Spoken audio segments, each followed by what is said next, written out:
Yo, yo, yo, yo. What's up? How are you guys doing? Yo, what's up, Hook?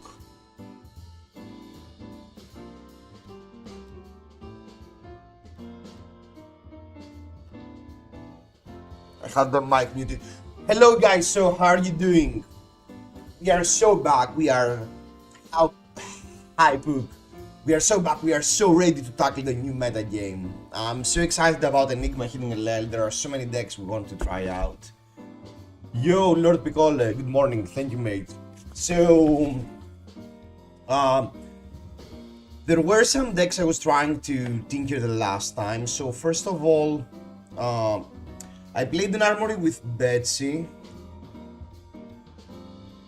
Good morning, Pascal. Yo, what's up, Rock and Roll? So, I played an armory with Betsy, basically mainly in order to tackle Aurora.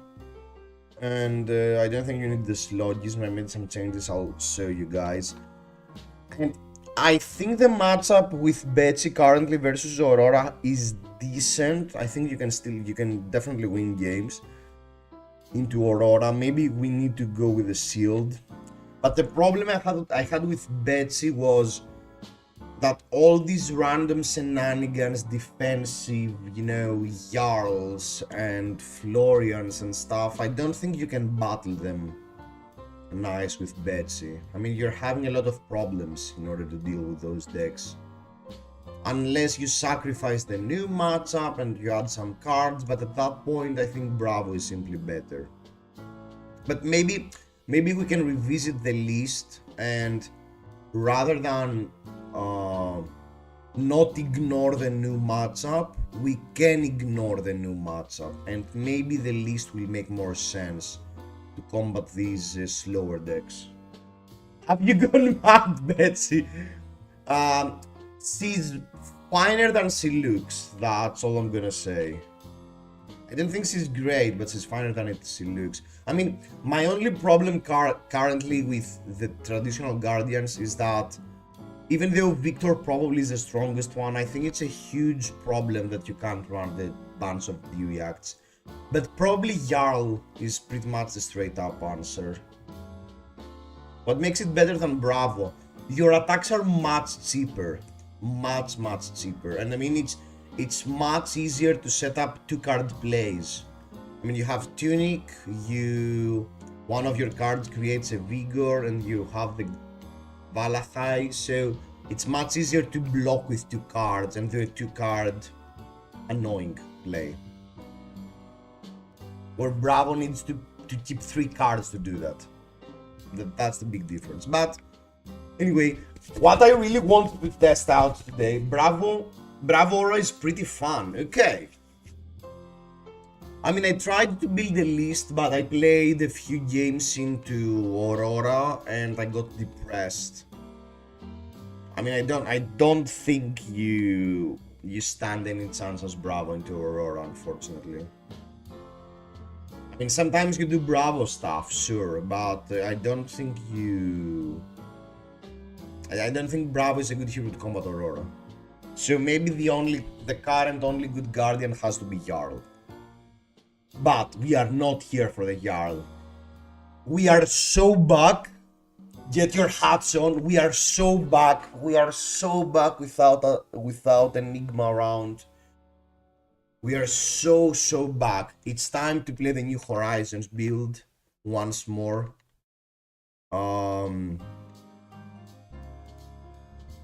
There is not much point discussing it. I think currently Azalea, I'll say, is the most likely deck I'll play at the Pro Quests. I have 3 more weeks to decide, but I think Azalea currently is the most likely deck to play. Oh my freaking god, Uzuri.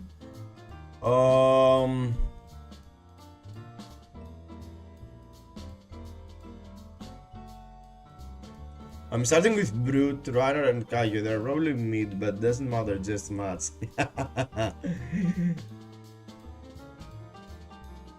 Oh no, Zuri, don't leave. Okay. That's perfect. We are cutting the codexes. We are adding Remorseless. We are cutting the Red Rider shots. Perfect. Yes, I want to enable chat. No. And we are adding the Skullbone Pro Swap in this matchup.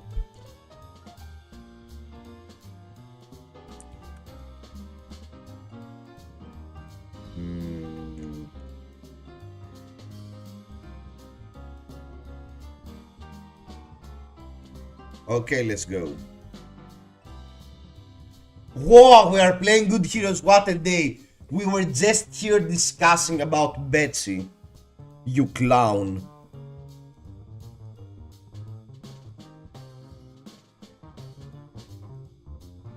I think I'm pitching Codex.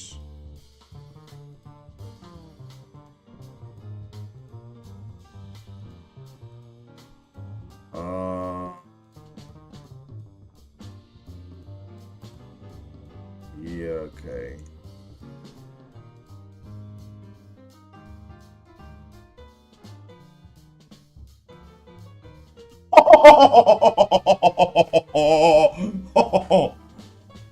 Yeah, Lord Pickle, so I think Brute is not in the best position right now. I think Costadelos already told you that.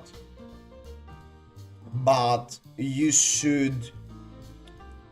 Kaio is a powerful deck that has pretty horrible matchups right now, but it is a powerful deck. I think that the next moment we get a metagame shift, I think Kaio will still try to get his place in the metagame.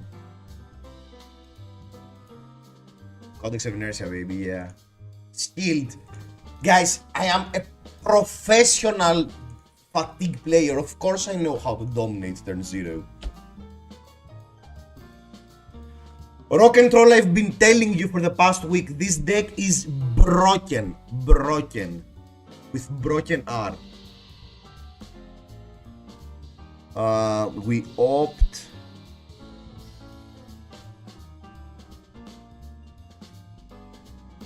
Wrong hat, yeah, but we're playing versus Aurora, mate. Yeah, Αποκρουστικός, bro. First of all, thanks for the follow. Αποκρουστικός, man, this is the New Horizon list. We are not supposed to be playing New Horizon. We are playing Skullborn only versus Aurora.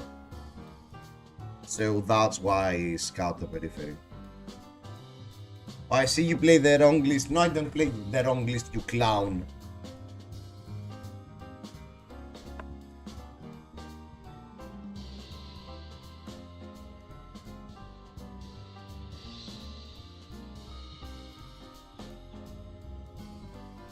Okay, opt 1.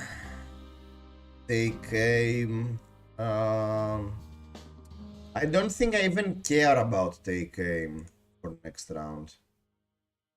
Bad players play bad decks. You clown. Okay, let's scout the periphery, targeting ourselves, I guess.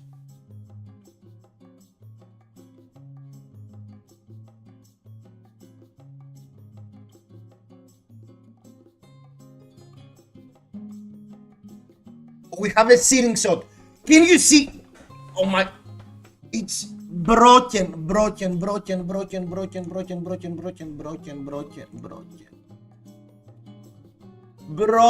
Scout the periphery is the best Azalea buff. The best Azalea buff.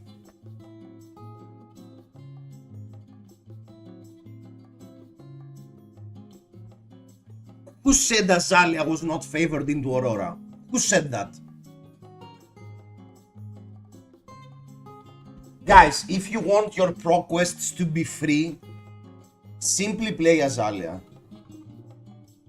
Free. It's the freest pro quest season I've ever seen in my life. Flicker Whisper.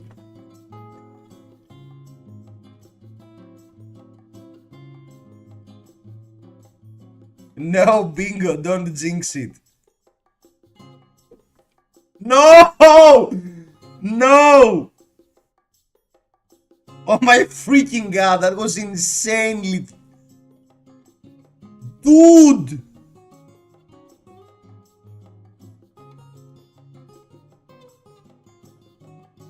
That was pretty illegal. Calling a judge. I'm calling a judge after this line.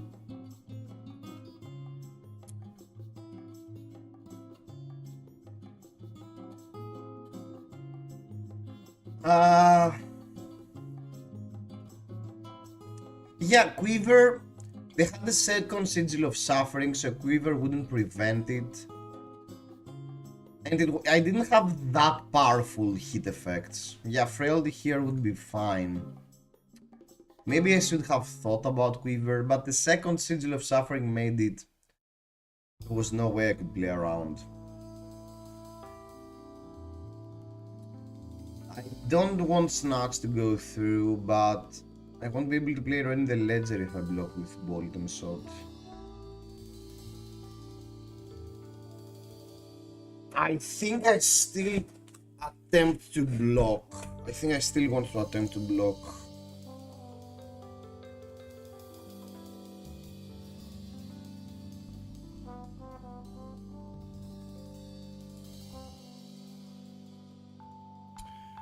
Sigil of Solace. Okay, that's interesting.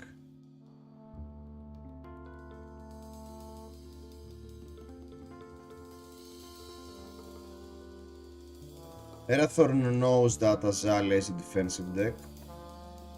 So let's opt, first of all. It's a premeditate.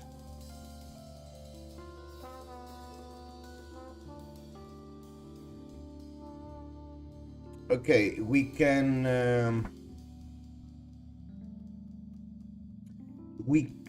shoot a pretty big red in the ledger without dominate, or we can seek and destroy the bolt and shot and then premeditate a red in the ledger. If we premeditate red in the ledger, that will be 8 plus 7, 15. Otherwise, we shoot a red in the ledger for 14.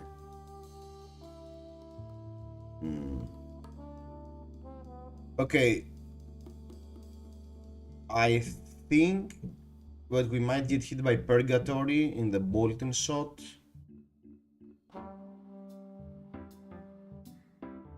It's one less damage. It's one less damage, but it saves us from getting hit by Purgatory. So I think I want to do it.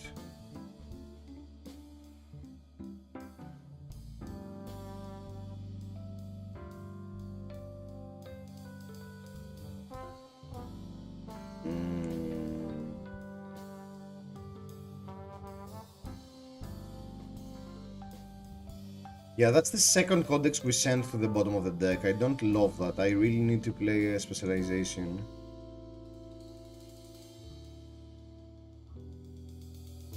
The one thing could be relevant. Hopefully we get the Ponder. Okay, yeah, there it is. They had the Purgatory, but lucky for us, they don't have enough block. I mean, they got 2 defense reactions last turn. Okay.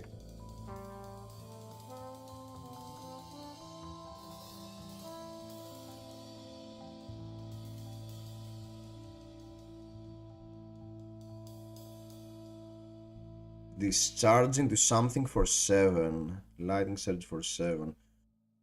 So do I want to block here the Amplifying Arrow, or do I simply throw another red in the ledger? I don't think I want to throw in a red in the ledger though. If I get a buff, I can toss it away, play the buff, pitch the Rain Razors, Death Dealer. Yeah, I shouldn't block. I don't think I should block.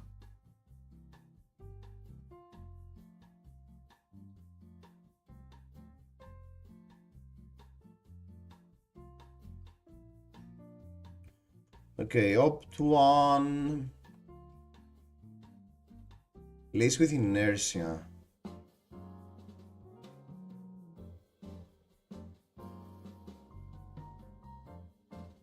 I mean, I can leave it on top.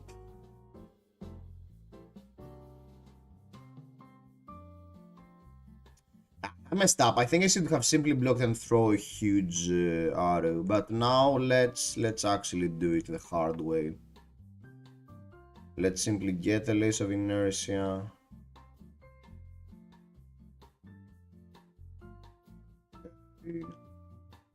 Use this dealer.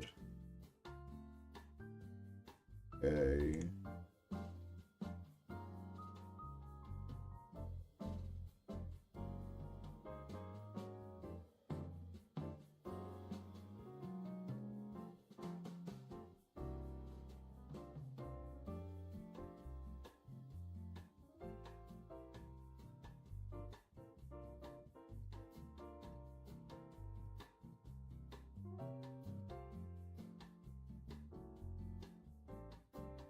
Okay, first Starpy Trap. Let's see how important it is into Aurora.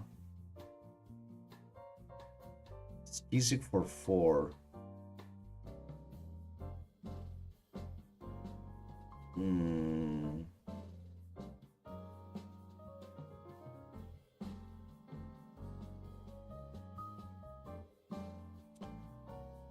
I think my turn should be Lace Endless Boots.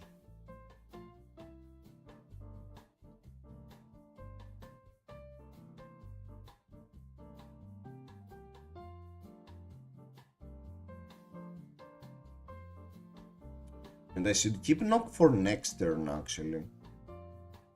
I think I should keep knock for next turn. Oh, this is too hard. Let's take the 4 for now. There are so many lines. Oh no. Yeah, if I remember correctly, Tarpy Trap does not prevent Ski Channel from drawing because it reduces the damage. It's not a hit effect.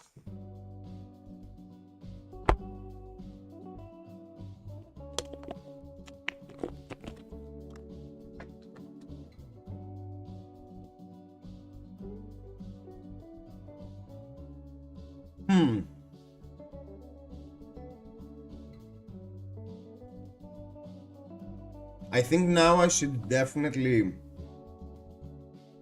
attempt to ask for some cards.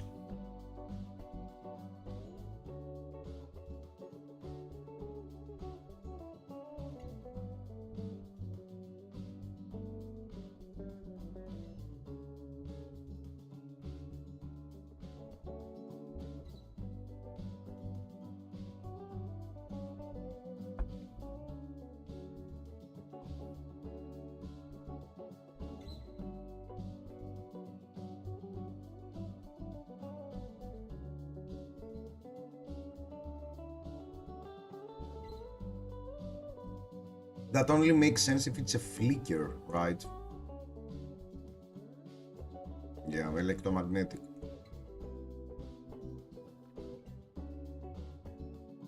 So they get it back and pitch for weapon. Okay. Alright, they have inertia.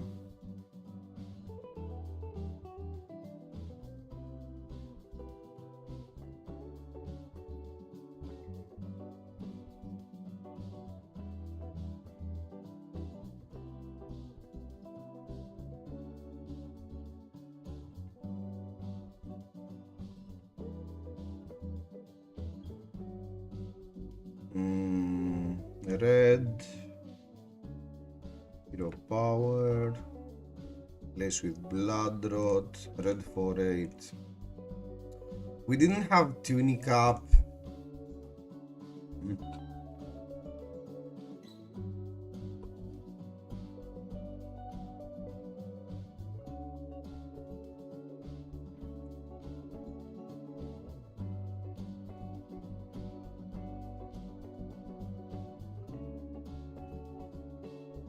Yeah, that was to be expected. So we asked for the equipment. Now we just need to be the first one to present lethal.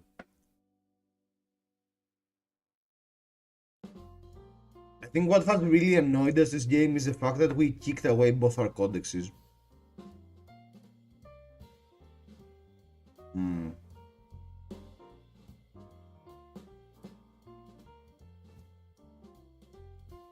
Oh, again, sorry. I think it's a good spot to ask for quiver.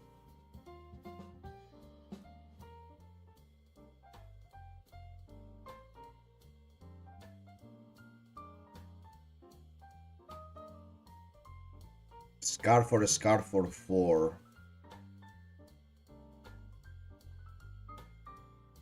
Since they have Guardian, I don't think we have any chance of preventing that. And I don't have another red in the ledger now, because with knock. So I think I simply want to throw numbers. Do I play around the snatch? No, so let's take the quadrillion damage. I can sacrifice the skull bone. I'll just get hit by the next attack though.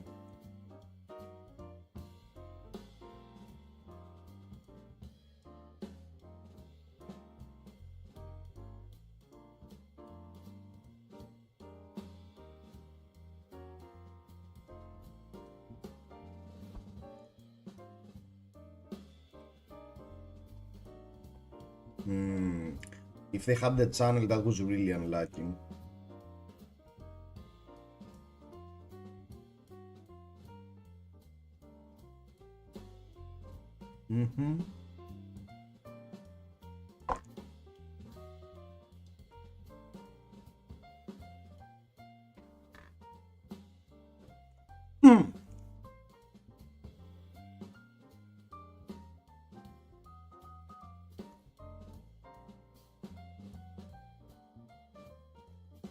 Does drill shot accomplish anything here? I don't think it does.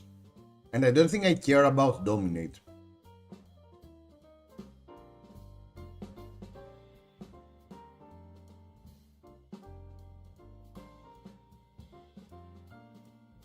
Should I shoot a... I think it's more important to keep a buff. I think it's more important to keep a buff.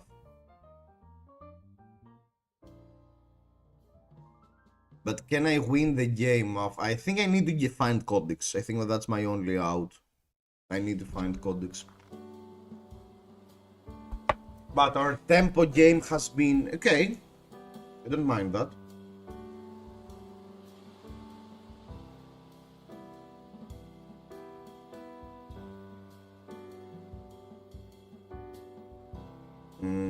That's my only arrow. So I need to take the 4. Yeah, we got insanely outvalued this game.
Now we just need not to get presented with lethal and we have the Codex.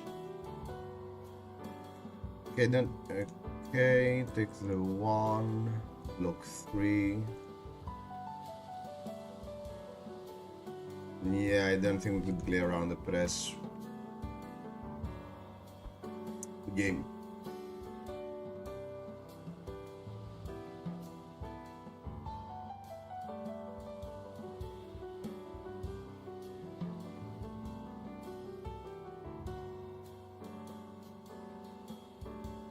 I felt this game in a lot of spots that I wanted to play the other heads, but I played twice versus the Italian guys in calling, I'm calling London, and both of them were running long draw half glove in this matchup, so I think I trust their Azalea skills more than mine. But still I felt maybe I'm using this wrong. Maybe I'm attempting to use this wrong. And also I'm not so sure about the red in the ledgers. Let's play some more games. I think this matchup is pretty interesting.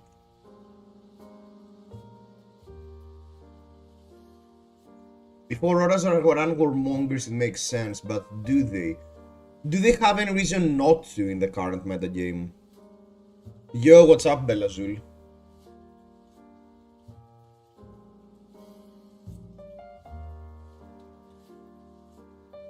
I mean, okay, I guess... Control, should we cut the poison the well for the other quiver? I think we should, right?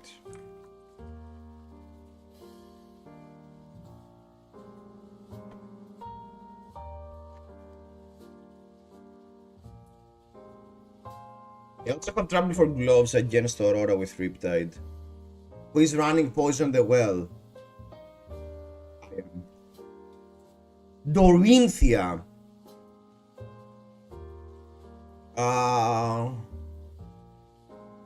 I want to go first, right? I want to go first. Do I care about battering? Yeah. Okay.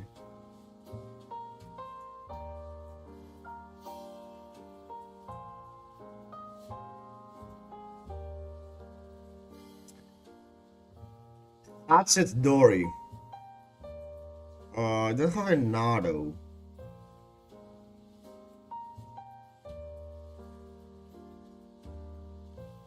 But we are leaking damage here, right?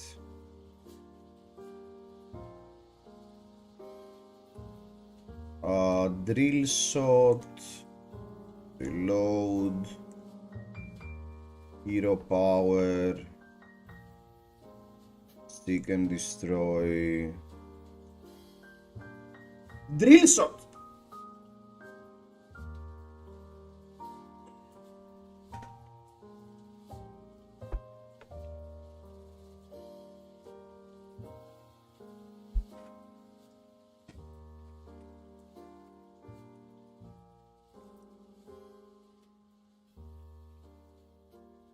And the defense reaction, who would have guessed?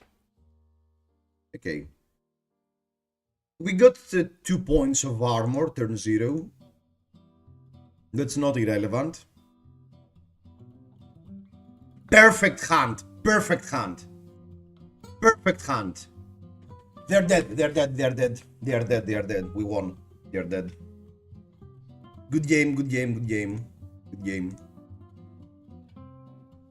We got literally no codexes last game, so this time deck is like, here are your codexes, kind sir.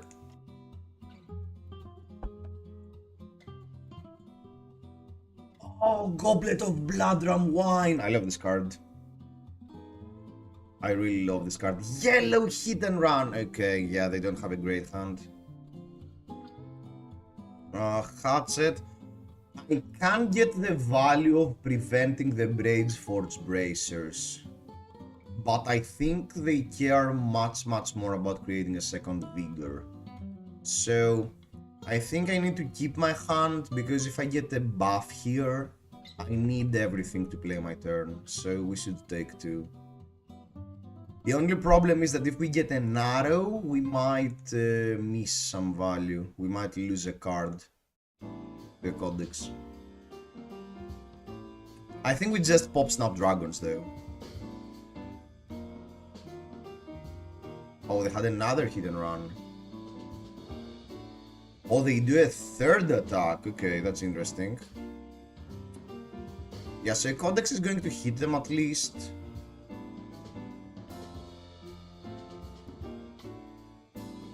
Okay, okay. 4 card 11, heal the boots, make an agility and a vigor with a bad hand. Impressive, impressive. So, when in doubt, blind Azalea. Perfect. So pitch codex, equip red, lace with frailty, rain or razors, codex of inertia. Oops, we got a searing shot. I think I'm just going to shoot a huge searing shot. I don't need to shoot a red in the ledger.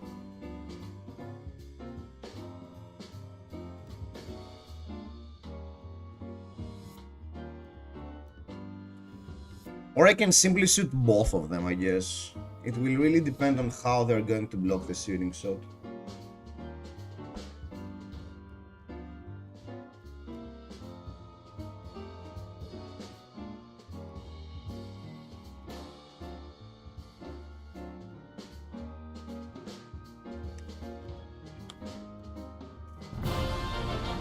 Oh! Buxom! Thanks for the sub, mate. I really appreciate it. Hi. How are you doing? Pac, are you excited for getting Germany Q4 calling? Oh, they are not blocking. No. No,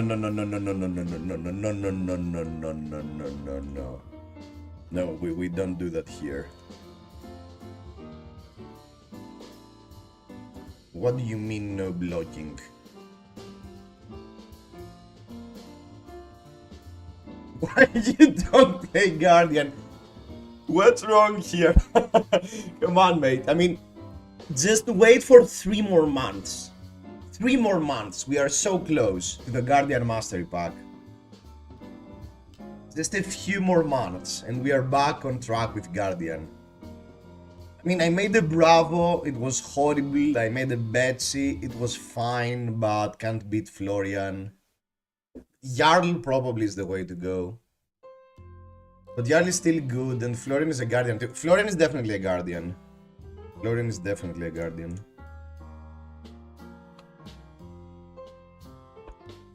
Oh, no, Hatchet for 1. What am I going to do? This Hatchet is attacking for 1. Take 1.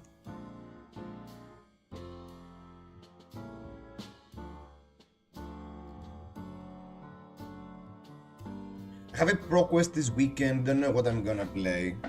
What are your options? Florian is pretty good if you feel confident with the deck. Florian is pretty good. I think we can sacrifice an arrow here. I think my turn is release the tension, tonic, amplifying, release the tension, and codex. So I don't think I want the red rider shot.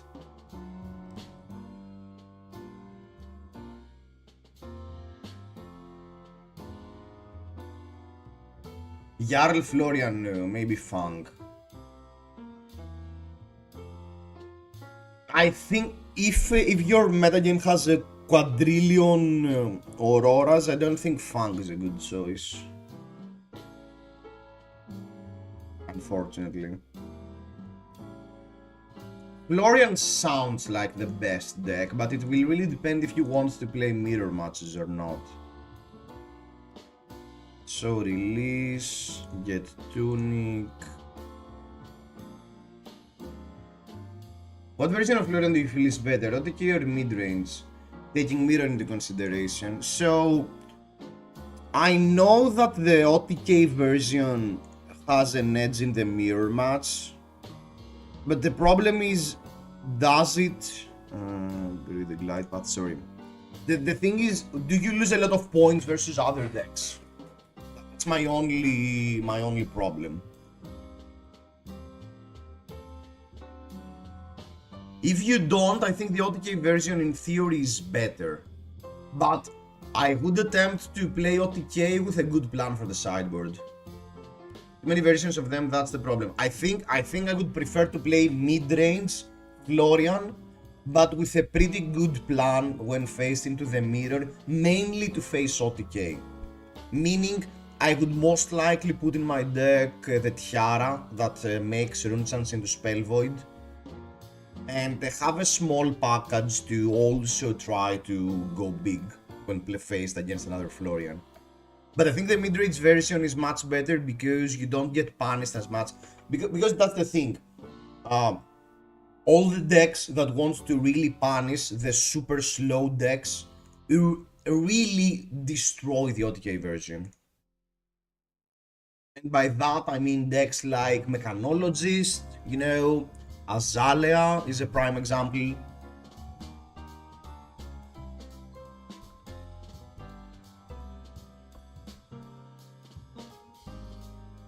So I think I would prefer to have an aggressive plan. What I'm saying though is true in a more competitive environment. If you know that your local metagame has, you know, out of 30 people there are 5 good Florian players and none of them, you know, is playing OTK. OTK Florian might be a great deck to snipe this metagame. I mean, because it's ProQuest season and because you know you have more information about, you know, your locals, sometimes it's better to get a deck that has a clean win condition, and Florian OTK is a prime example of that. The thing is that, if I'm not mistaken, a lot of good players played random blessing defensive lists to counter these type of decks. So it really depends on how sharp your meta is, I guess. In a vacuum, I don't love OTK Florian. In a vacuum, I don't love OTK Florian if there is a game plan that traditional Florian can run to beat OTK Florian. Because if I was going to play normal Florian, I would simply like add 2 Poisons the Well or something like that to beat the OTK plan. Pitch Blood buff, Pitch Blood, Death Dealer, Bolting Shot, Shoot, Lace, Gloves, Bolting Shot. Okay, so I think we take everything again. Any recommendations for Dio, Florian, Aurora Verdance and Syndra heavy meta? Dasai, Florian, Aurora Verdance and Syndra heavy meta. So it feels like a pick your poison meta game. So in your metagame, Florian is positioned great because Florian is pretty much saying my only bad matchup is Verdance and I'm pretty much favored into everything else. So Florian is a good call there, but if you're playing versus Verdance, the Verdance into Florian matchup is beyond unplayable. Beyond unplayable. Yeah, I've already won with Florian with that's one of switch. Okay.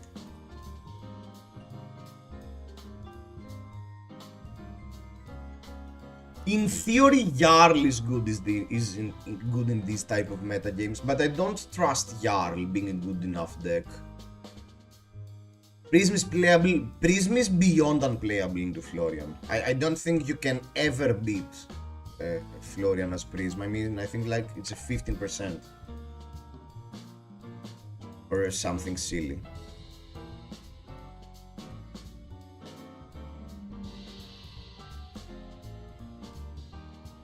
Don't play Warmongers. Don't play Warmongers, okay.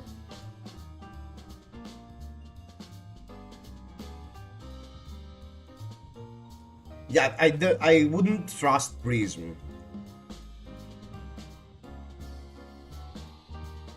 I will check Jarl. I think Jarl is pretty good because your matchup with Dio must be great. Your matchup with Syndra is very great.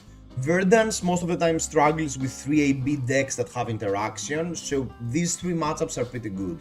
Now, the Florian into Jarl, you can win the matchup if you get early, you know, the grasp and get them a bit off guard. So it's not an impossible matchup to win. And Aurora is, in theory, your best matchup as an aggro deck. I wouldn't trust Prism.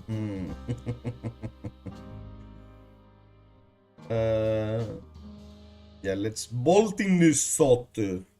Bolting Shotu. Yeah, that's where I needed a book. That's where I really needed a book.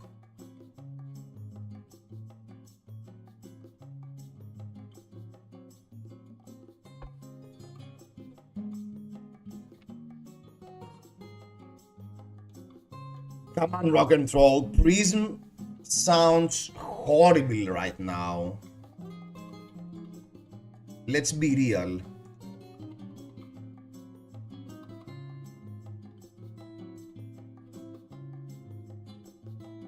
Okay. Bullseye bracers. Bolt and shot lace. Pew! What about new? So my problem with new currently is that, well, I think new currently is by far the best assassin. I don't think right now there is any reason to attempt to play Marionette or Sleepy. The reason beforehand was that you have a much better matchup into Enigma. And now that Enigma is gone, I don't find any real reason why you shouldn't play new if you want to try out Assassin. With new, I think your number one problem currently is how to combat Florian. Because as the core of the list, I think you should be playing the list that gods of the game were playing, like Clementis and Michael Hamilton. You know, the 12 defense reactions, sigil type of list. I think that should be the core of the deck, really depending on how heavy you want to go on the defensive side. And then you need to figure out a good game plan for Florian. For Florian, my first attempt would be to attempt to play Blessings. That would be my first attempt, I think.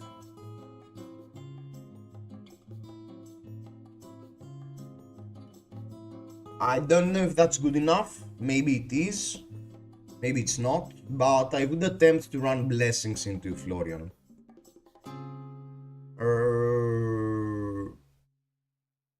Premeditate, take aim, pitch yellow for the Red Rider shot, so I need the Red Rider shot, so take 2.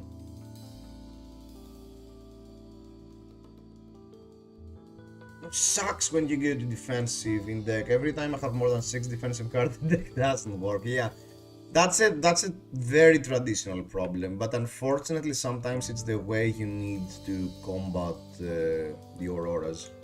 Because the Auroras is such a powerful deck if you don't have interaction. Scout the periphery. I mean, I can shoot a single arrow with Scout the periphery. I think I can shoot a huge single arrow. The arrow will be coming, let's think about this. So the arrow will be coming for 6, 9, 14. And they are at 6, so they need to block at least 9. Yeah, so that they can't play the game. They need to block at least 9, or if they block 7, no, there is no way they won't. Unless they have 2 defense reactions, they can't not block with 3 cards.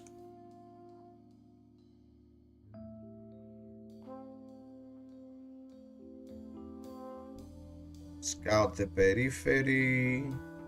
Target opponent. Ripple away. Ripple away. Oh, they have an attack for the Codex next turn.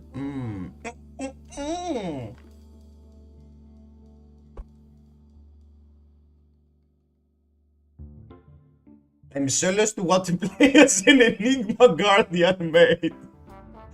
Oh no, Pluto, join the club. I don't own any Florian cards.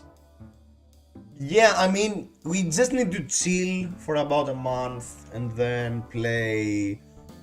Guys, Necromancer is coming. With Necromancer, we are going to go nuts. I'm super excited. I'm beyond excited with Necromancer.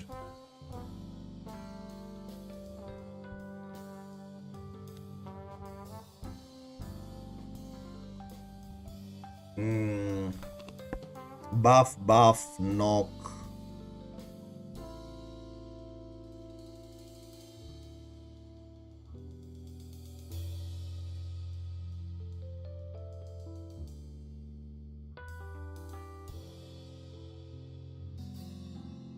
Yeah, buff. Death Dealer.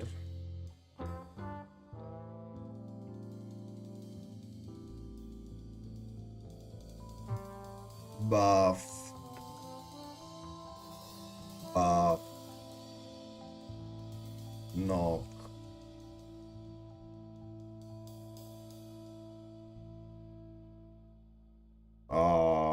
I get a amplifying arrow, 3, 5. Yeah, pretty much whatever.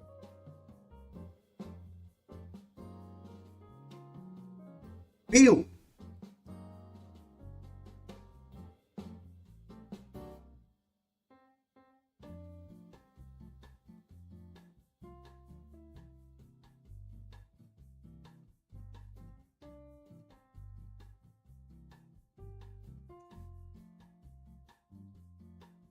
Best deck in the format.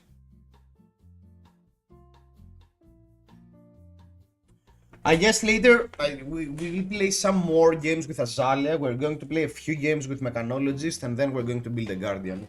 Be right back.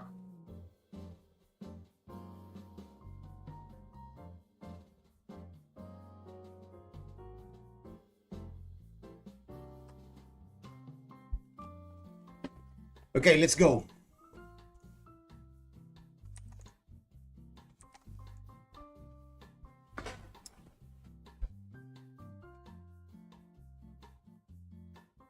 Syndra, okay.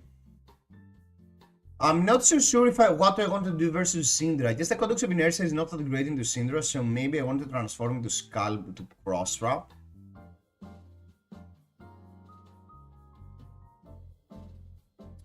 What do you guys think? Should I cap the New Horizons for Syndra as well? And run the 3 Remorseless in the spots of Codex of Inertia?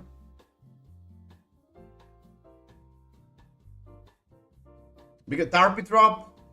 Oh, Tarpitrap is good as well. Hello, thinking.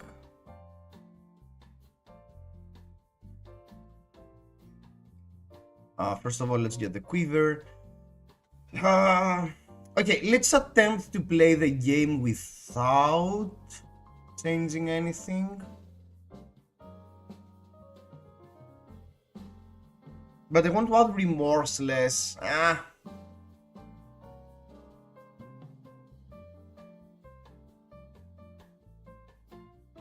Okay, let's play like it is and we'll...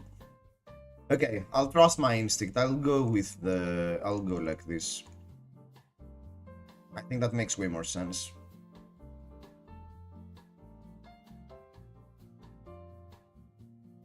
Okay. Death Dealer, the Searing Shot.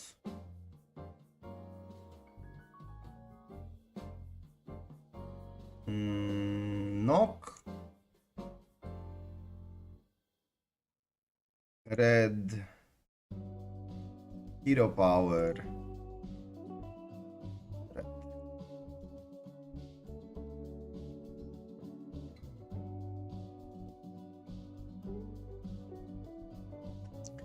Buffs is something we don't do here. Bum, bum. Something we don't.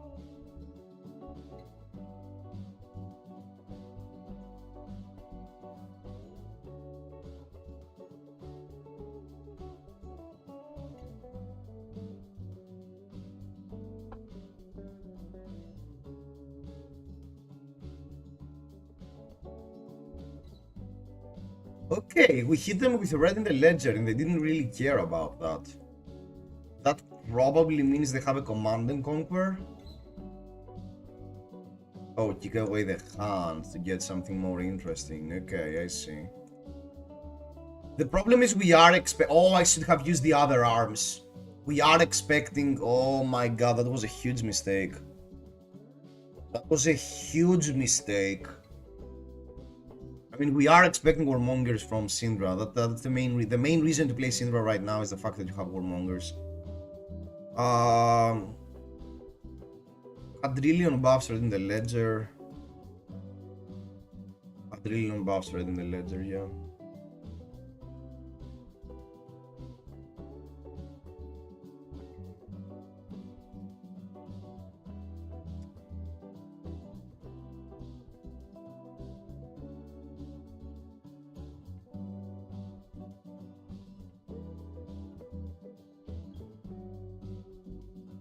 Click knives. Oh yeah, that's right. So they can.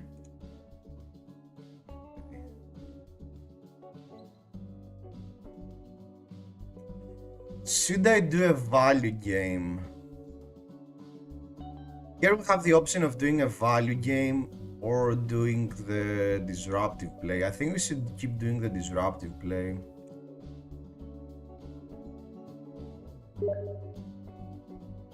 Premeditate.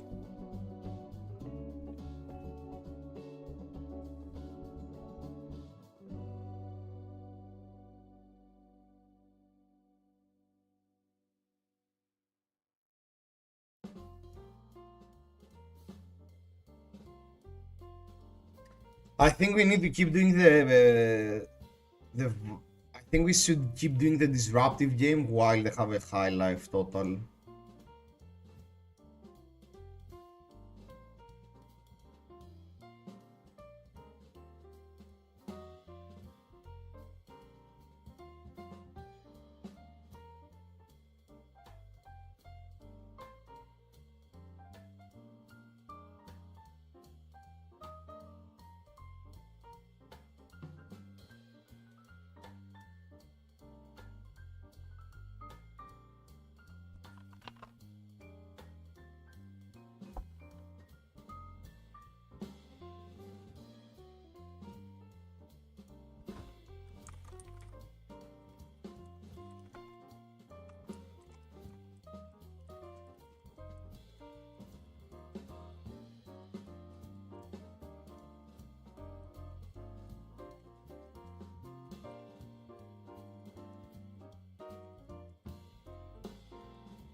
Ba-ba-bum, bum, ba-bum.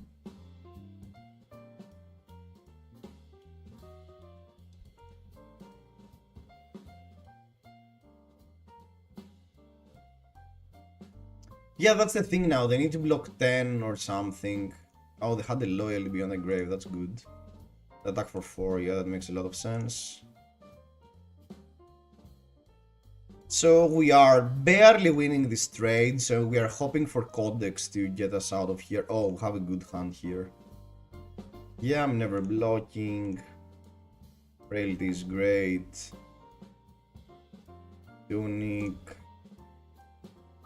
Death Dealer.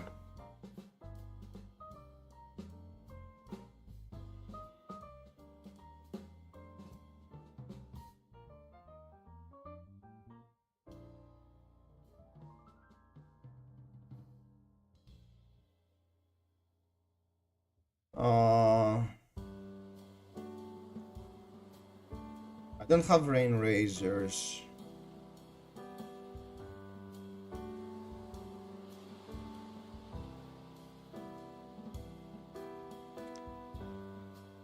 Do I Arsenal the Endless?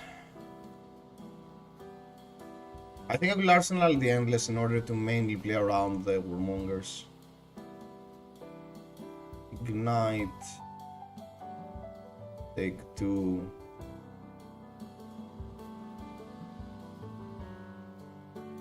Blood runs deep, nice. So I would like to block this one, but I think I need to block the next 2 attacks.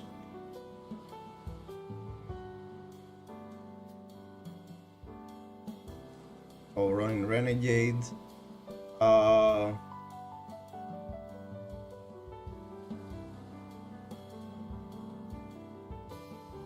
think I'm blocking running Renegade.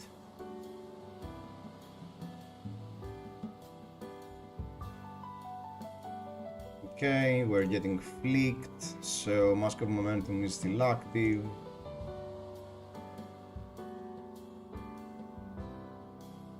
Blood runs deep for 2. I don't mind using 3 cards to block here. And if the last card is not generating an action point, I don't think I mind that too much.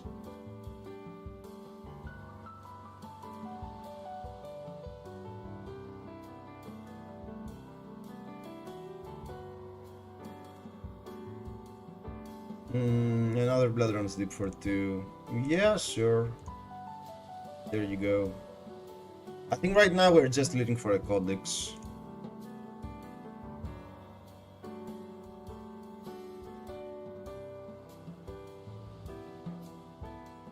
Can I ask how no Tarpy Trap in this matchup?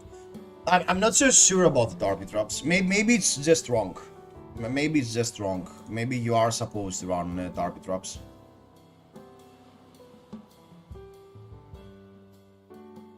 The problem is you don't want to block this match. That's my only concern. And maybe it's just wrong, right? Oh, they got the second defense reaction.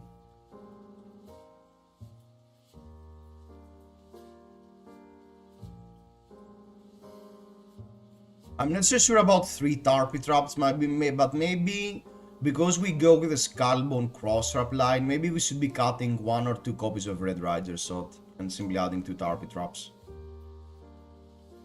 To prevent the Mask of Momentum triggers maybe somewhat easier.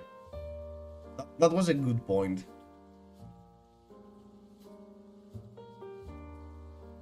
Okay. I think we let them get a card with momentum here, and we just attempt to do a big turn.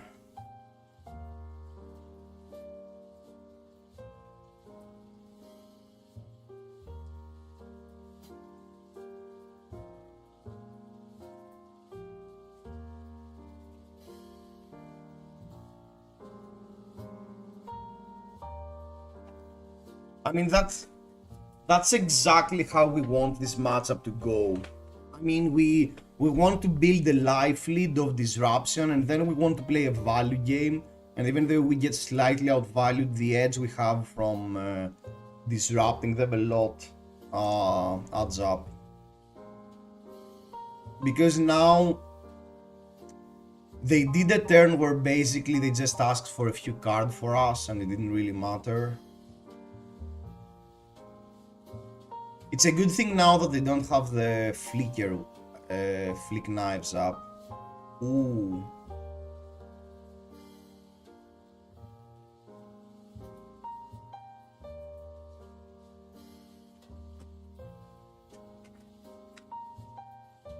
Professional Fatigue player is forced to attack, only to be blocked by other loyal Fatigue players. Thinking. So we can get destroyed by Dragon Scaler here. I mean, we basically sacrifice the Skullbone or the Tunic if we let this go through. I think I don't mind blocking with 2 cards here. It's not great, but we still have a great value turn. Okay. Ancestral, nice. Destroyed.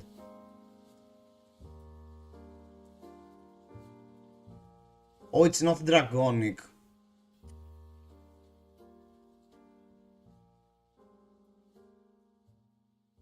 The attack is not draconic. Oh my freaking god, I'm so bad at this game.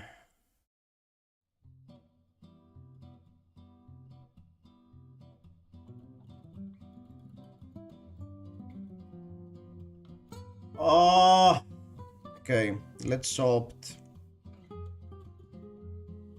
That's why you need sometimes to play more games versus... I have honestly not played a lot against Syndra. Less with Bloodrot. Endless.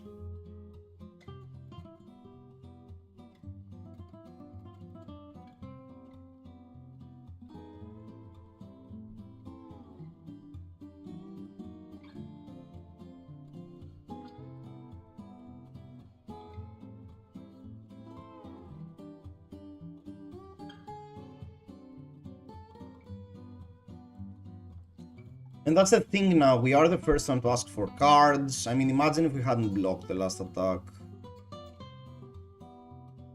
Yeah, the +3 would pretty much be ended.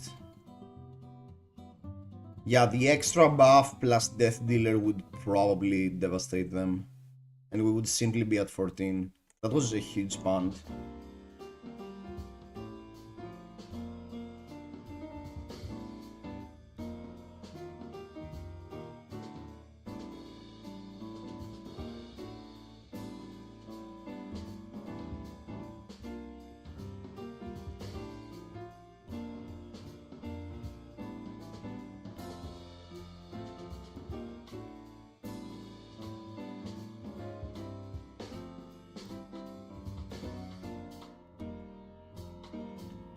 Yeah, and we are playing this game, we are already, you know, 5 turns deep. We have opted twice to the bottom, so we are pretty likely to find our codex. And we still get an arsenal, wow. Okay, and there is the codex. Okay, here we just need to block with Bolting Shot, Blind, Azalea into codex, and that's probably game. Rising Resentment, sure. How broken would it be if Field Titanians had Spell Void for Dragonic Heroes? That's an interesting ability. But I don't think warriors and ninjas most of the time don't get Spell Void. But that would be interesting.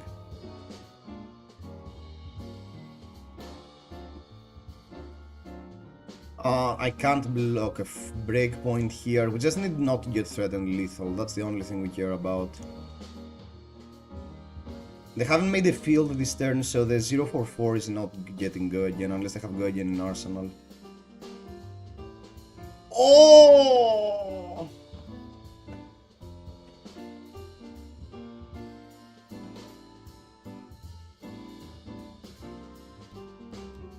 Three, 5, 7, 11, 12. So we need to block with a card and head.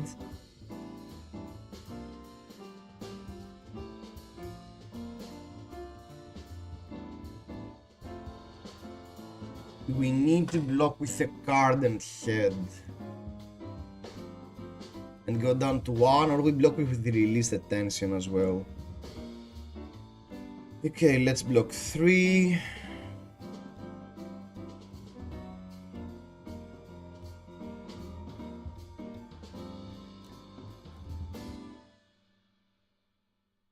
Take the 2.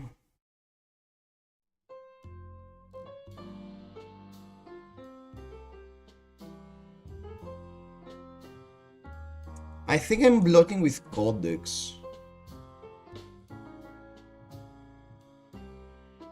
I think I should block with Codex.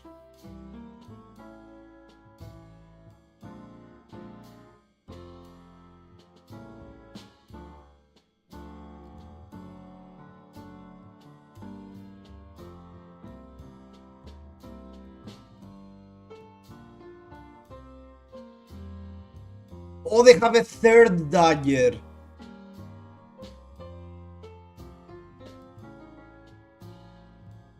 Oh my freaking god.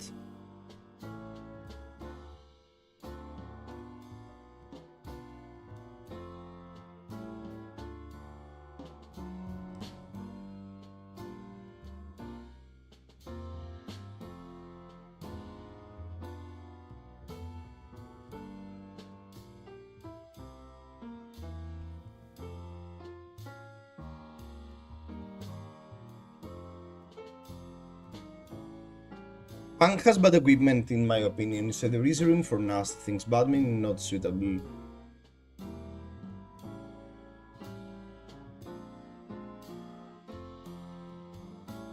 I think it's really hard for them to play around the Rain Razors here, because they don't have the daggers, that's a main concern. And getting attacked for 4 is not the end of the world, because we can just block with a card and take 1.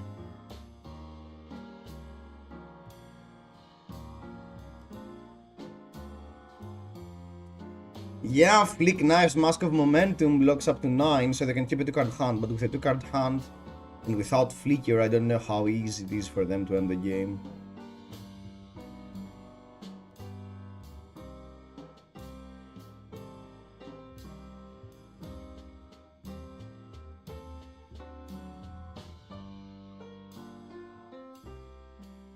You make Azala seem good. Mate, I think she's really great. And we haven't played into a Florian yet. Okay. Easiest block 3 of my life. Dawn. What's the worst thing? Okay, that's a 7.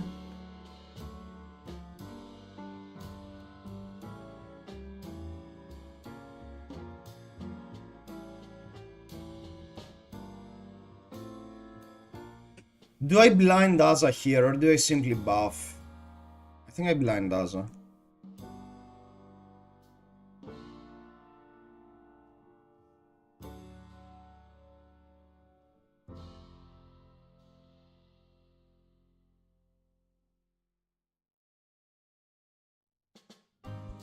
Oh!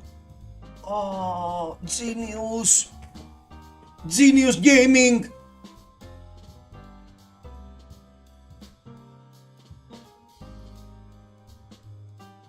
Yeah, I think that was a punt to really note. I think we should definitely be adding at least a few copies of Tarpy Trap in the spots of Ridge Rider shot. And obviously we should be running the long draw half gloves. Okay, Bullseye Bracers is great if you get to be the aggressor, but I think you should be more afraid into Syndra to get bots that turn with half glove.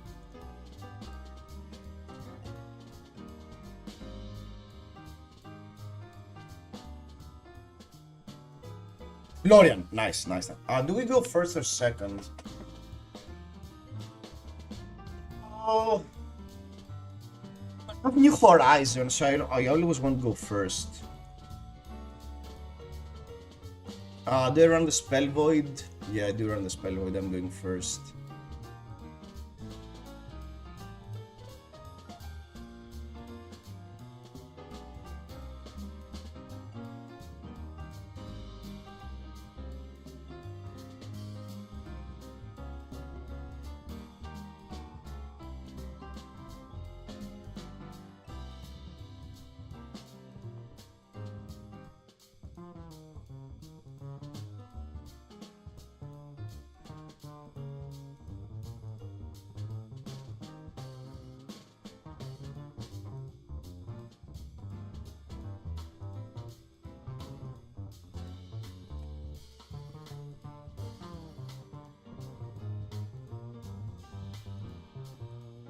They got an extender in turn 1. That's a bit unlucky. Don't do it into a CNC, mate, come on. Okay, ripping is fine.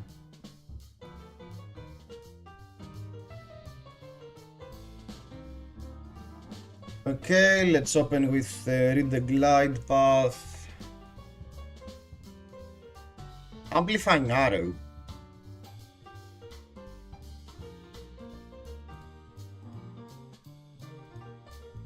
Amplifying arrow.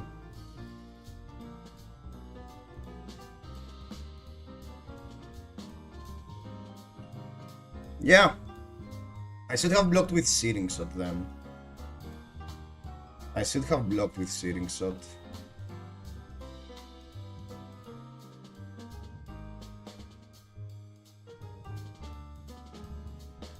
I think I want to get rid of the card in hand. I want a new card.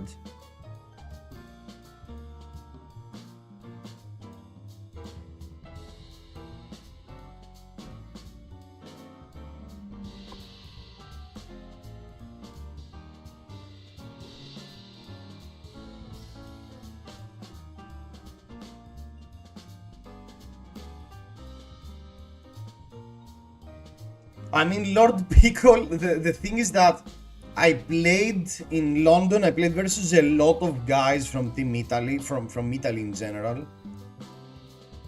and they love Azalea, and I became a believer pretty much instantly.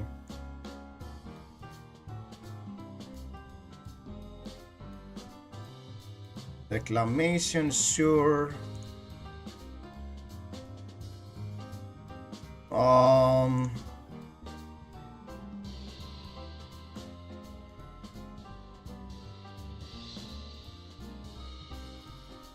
Block 6.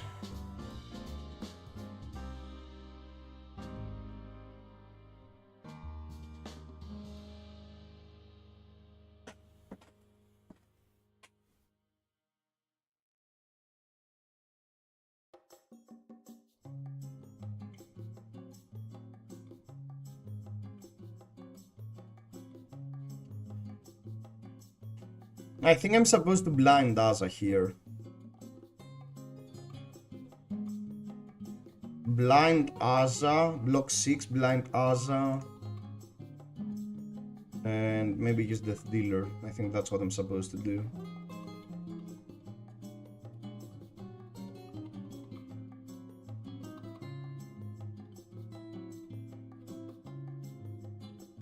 Okay.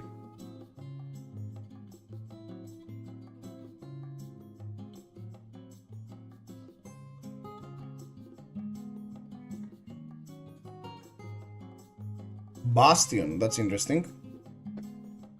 Gonna be Shelter.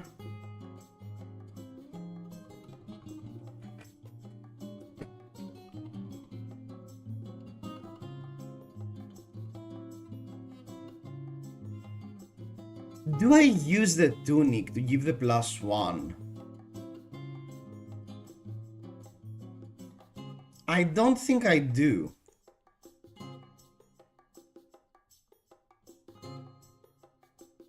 I mean, I don't think I get a free reload. I think I do use the Tunic. The +1 damage is pretty relevant. It helps us play around fatigue.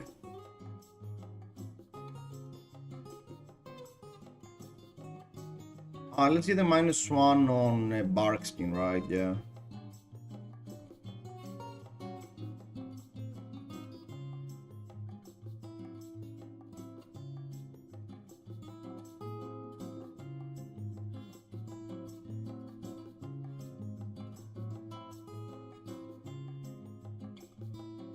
Imagine if we had Tunic here, imagine. Yeah, maybe I'm not supposed to use Tunic so aggressively when I'm using Dreadbore. I think I really need the book. I think I'll simply just throw the Inertia and not do a huge attack here. I've only seen a single Plowonder, so maybe that's a mistake. But I want to somewhat set up. I do have a life lead. And their Plowonder will be simply for 2. I don't really care, I think.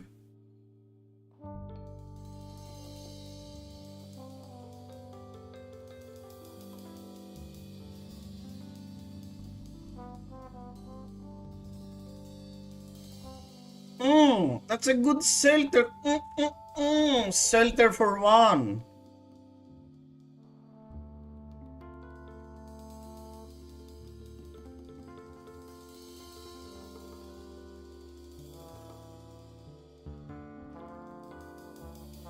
Okay, Codex. That's great. So I think I can simply block with the Bolting Shot here. My guy! Yo, what's up, Hamish? How are you doing, man?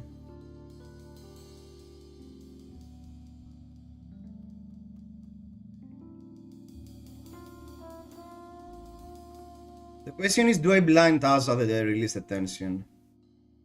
I think I blind Asa that I release the tension. I also keep a buff for my deck for later.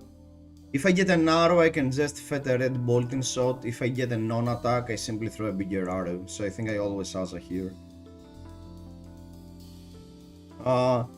Steering shot in Arsenal is great because we are... Gamix, thanks a lot for the sub, mate. I really appreciate it. All the better for seeing you. We can just throw the Red Rider shot because it has Dominate though.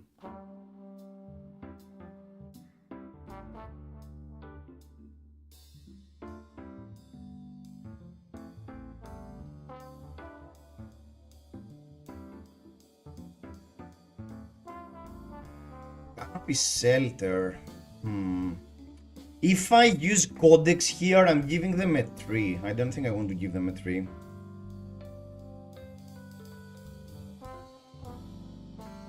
That has to be a plow under. Where are the Codex of Inertia?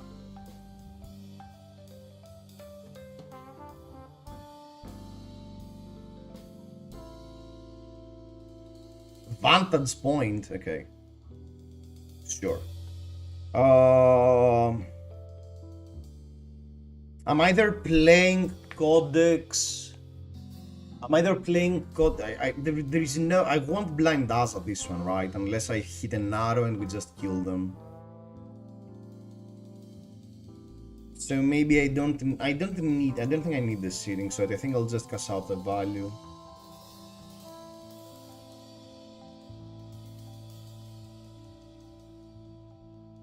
Read the glide path. Premeditate. Premeditate is a good card for Arsenal. Is there any better card for Arsenal? No, I think I'm happy with Premeditate in Arsenal. So Lace, Release, Codex, Drill Shot. I think at this point we just want to fetch Searing Shot.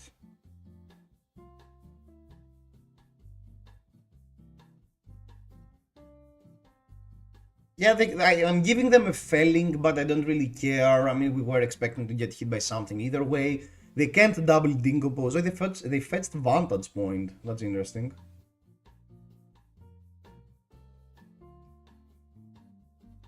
Discarded a failing, okay. Casual 13.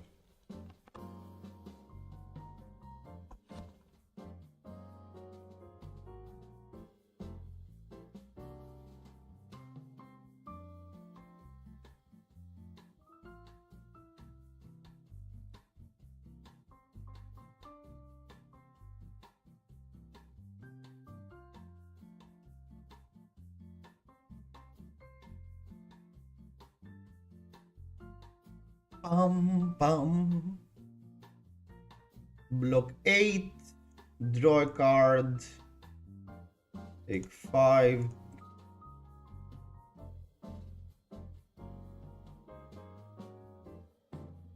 Where are the cards? Where are the inertias? Where are the Codex of Inertia? Premeditate, Dreadbore, Bolting Shot, Shoot. Weapon for 2. Okay.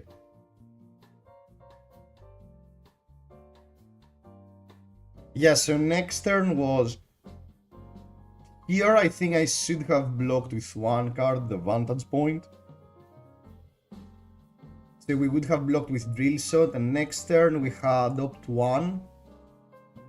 Red's Rider Shot. So I think I'd leave the Red's Rider Shot on top. No, I'm just looking at it. So I have a Red's Rider Shot.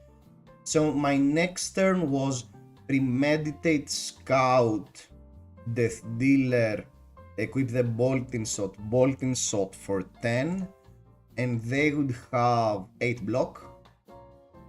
Perfect. 8 block. So Bolting Shot was leading at least 2. They were at 1, so they were pretty much dead. And afterwards I would reload the Drill Shot, Azalea the Rider Shot, leave the Take Aim on the top, and then shoot another 4 Dominate. And that was pretty much game. Oh, they could have... No. Okay, if they played this turn correctly, they would be able to Vantage Point for 6, go down to 1, and Arsenal the D-React. So they would be able to block the Bolting Shot. Because they had 3, 6, 8, plus another 4, they would be able to fully block the Bolting Shot. That's for coming for 10. Yeah, it was 2 cards, and another 4, that's 10. And then I would throw them a 4 Dominate. And the 4 dominate would mean... Right, yeah, Bolting Shot would be for 11. That's true. So they would be forced to use Canopy to prevent me from reloading. Yeah, they couldn't leave the 1 because they were dead, yeah. That was gain next turn, no matter what they did. Florian, the boogeyman of the new meta. Where are the Florians? Oh no, oops. Oh no. Osilia has something to say to us. Do we add Remorseless into Osilia? Do we add Remorseless into this? Should I play into Osilia like it's an aggressive deck, meaning I should switch to Skullbone and Remorseless? Hello. Thinking. So there are 2 game plans here. I either go with New Horizons and simply try to rush them down with Death Dealer and Enchanted Quiver, and play this game like I'm playing versus a Kano, where I'm simply trying to kill them really fast, or I could respect them as an aggressive deck and cut the Codex of Inertia for Remorseless and simply try to do that. I think Red in the Ledger is not that powerful into them, because sometimes even if they get hit by Red in the Ledger, they can play a bunch of instants amp and just throw at me a huge spell. So I think I want to attempt the super aggressive line. So I think I'll just go like this. New Horizons and Death Dealer. Okay, Death Dealer. Load the Amplifying Arrow.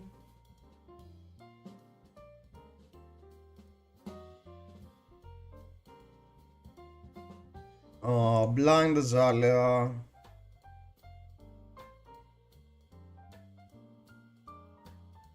Yeah.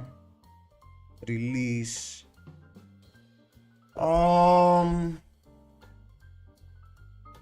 Yeah, and I think I will put into Arsenal another buff. Okay, they didn't have a great setup turn 0, so I'm happy with that. I'm super happy that they didn't develop anything. Pry. They don't have many hit effects, so I think I'm just going to block 3.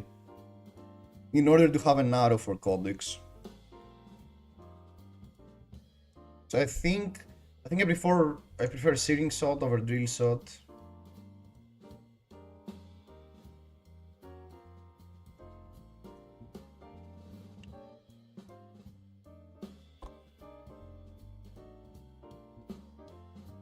Comet Storm, okay. Sure.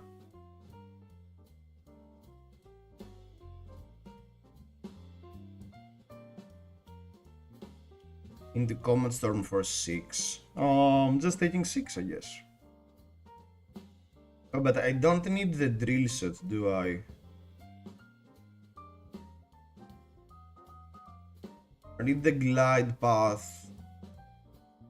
Only if in the top of my deck I have a Red in the Ledger. That's the only spot I want the Drill Shot.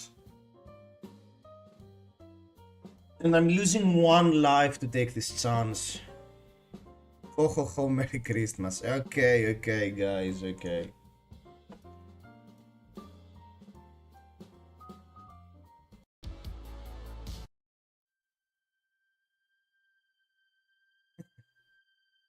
I think I'll take the extra damage. Because there is a chance we won't need to play the Codex of Frailty this turn. So let's open with read the Glide Path. Scout the Periphery.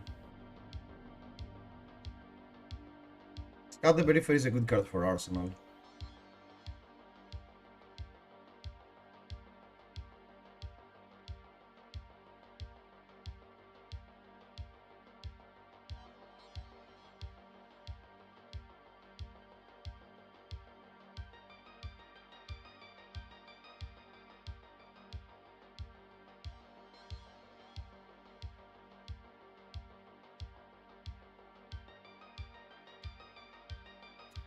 Yeah, so playing a value game versus a deck that starts with less life seems fine.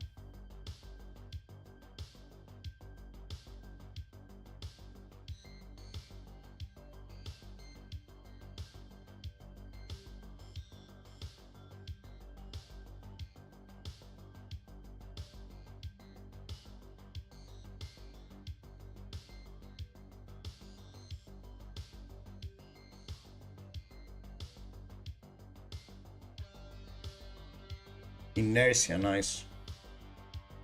Gone in a flash. I don't think I want to block this turn. Scout the periphery, Tunic, Death Dealer, Rain Razors.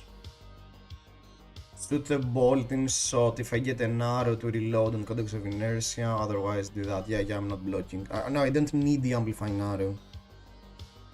I don't need the amplifying arrow.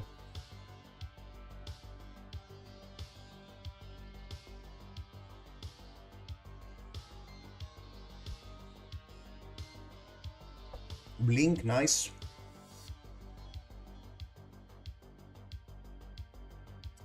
I really hope they don't have time warp. Another blink. Oh, don't play mind warp.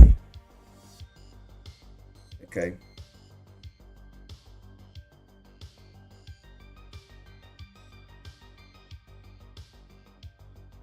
Into channel, okay. Nice, really nice turn.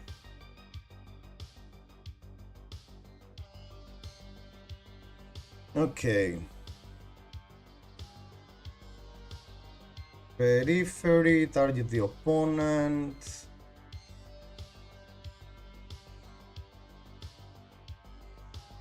Shelter from the storm, okay. It's good to know that they are not getting an attack.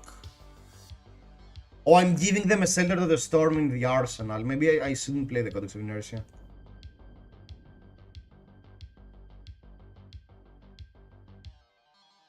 I'm not playing the Codex of Inertia. I know I'm giving them a thingy.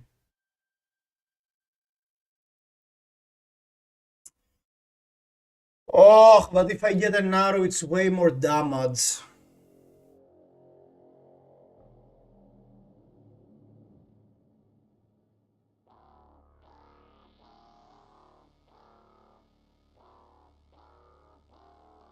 If I get an arrow, it's way more damage. Play it after you attack.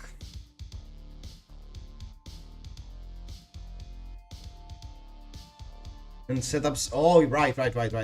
Yeah, I get what you mean.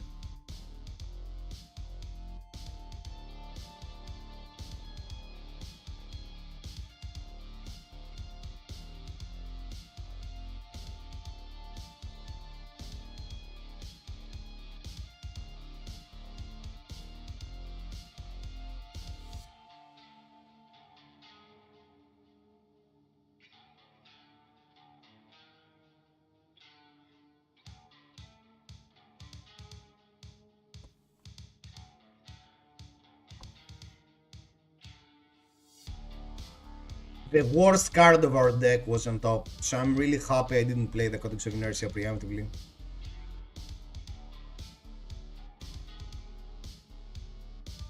I think we can have lethal next turn with the 6 card hand, so the only thing is here if we get disrupted or not, and we are removing card from their hand and they get a shelter. A red in the ledger. I don't think I want a red in the ledger.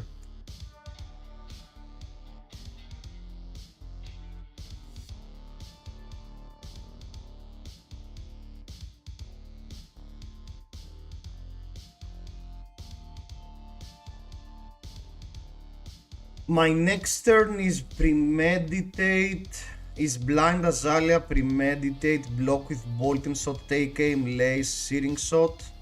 I have a Premeditate though, so if I get an arrow, that's the only bad thing. If I get an arrow though, I can Snapdragon. So I think I only don't care about the Bolting Shot, so I think I can sacrifice it here. I can sacrifice the Tunic.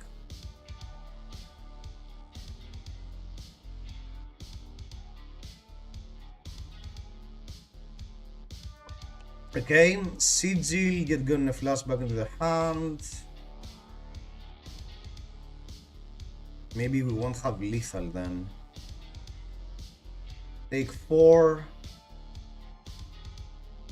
Do they have another instant?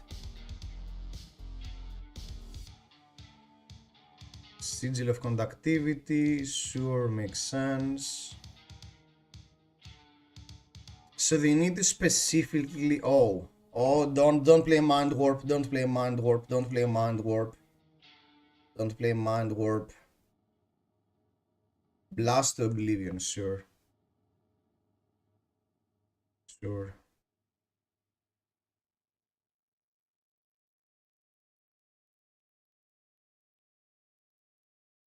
Okay, channel goes away, shelter goes away, so premeditate.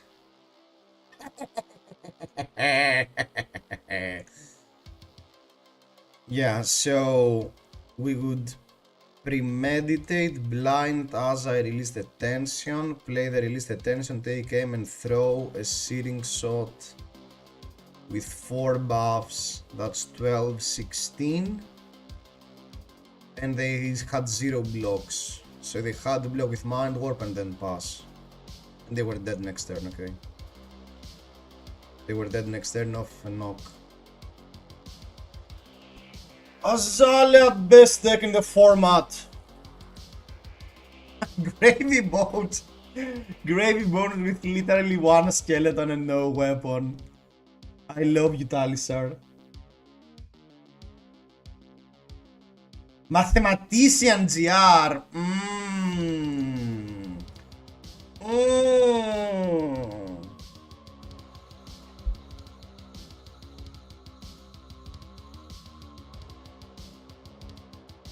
Oh, the regular ledger does literally nothing in this matchup, so I guess I'm adding the remorseless.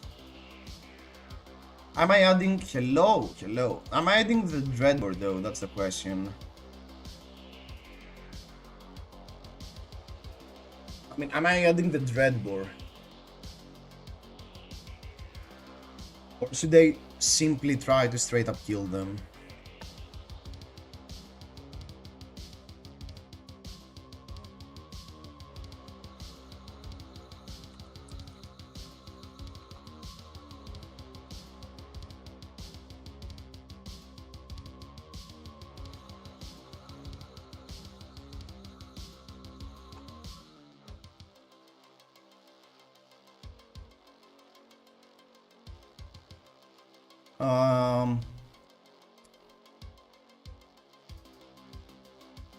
I think Battering Bolt unfortunately doesn't work great in our New Horizon deck, so even though it's a good card for them, I don't think I can afford to run it, so I think I'm simply going to run the Remorseless. I think I'll simply go with Dreadbore. I don't mind playing a slower game. I will go with New Horizons as well, I don't really care about Dominate.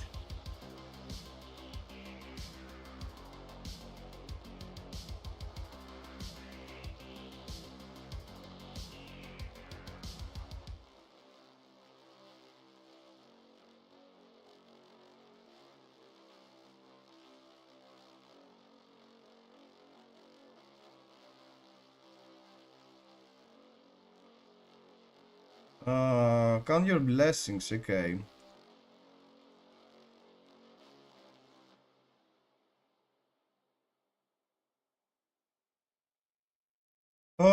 Should we YOLO Dominate?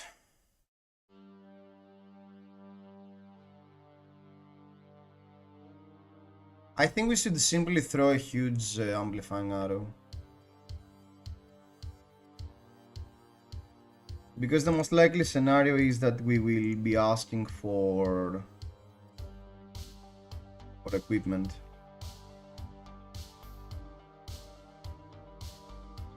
Yeah, maybe Death Dealer, maybe we don't care about the defense reactions into Verdansk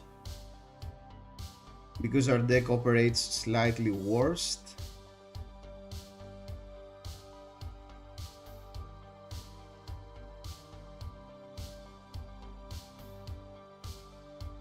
Okay, that was horrible.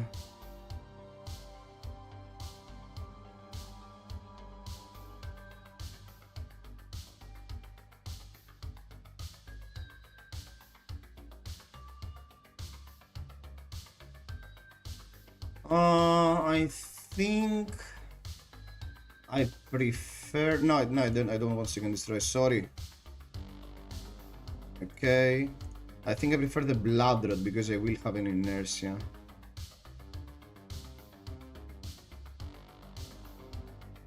Lace with Blood Rod. Codex of Inertia. Throwing another huge arrow is better, or should I set up? I think I should set up and try to fish for Dominate.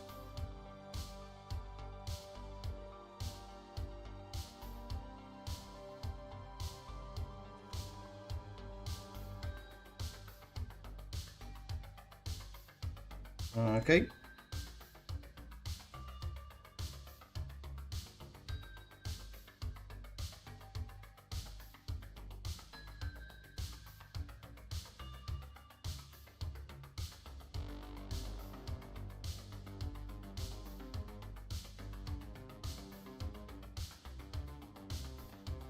And they got a random Warmongers.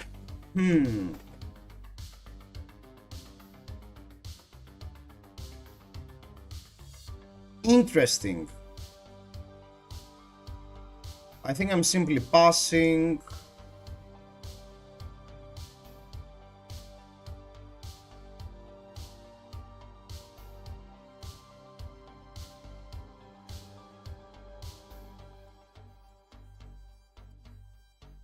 Okay. Bolting shot.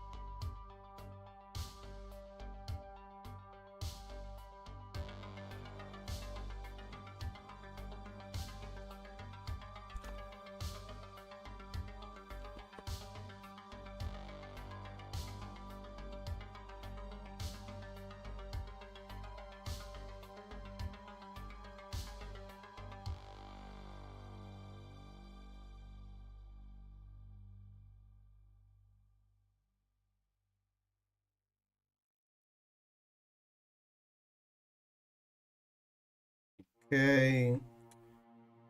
I think we are Dreadbore the Red's Rider shot to maybe fish for another Dominate or another knock. I'll get rid of the knock.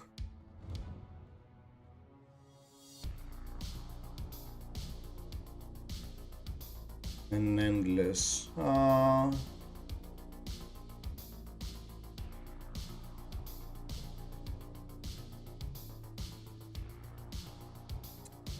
I think I'll simply shoot the Dominated Endless.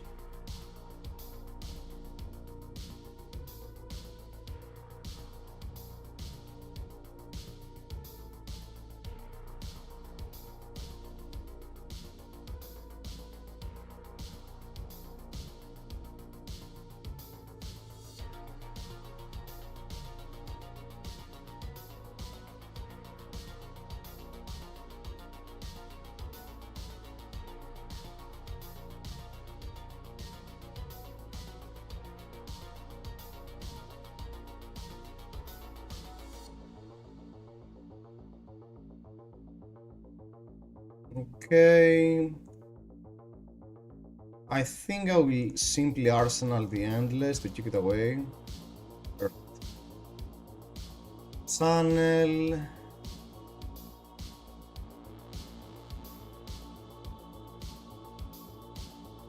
Okay.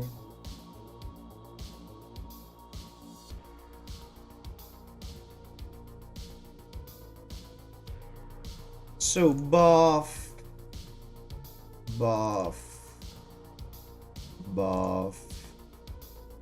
Inertia.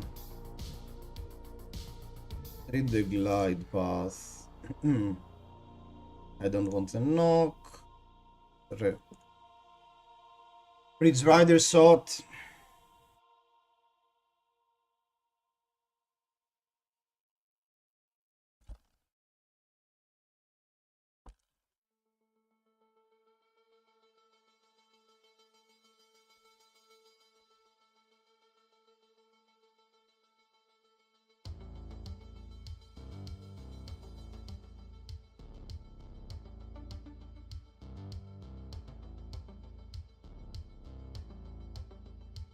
Yeah, that was to be expected.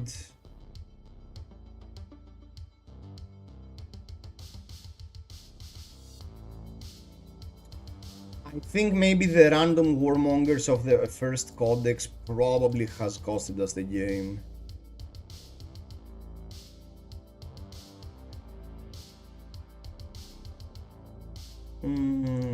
The glide path.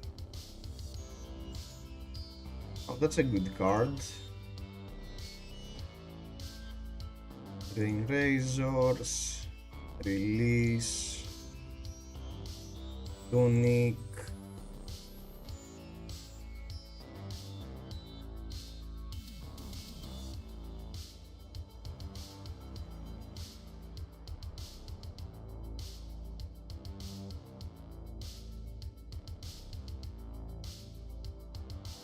The red boar. I think they're definitely shooting 2 arrows here.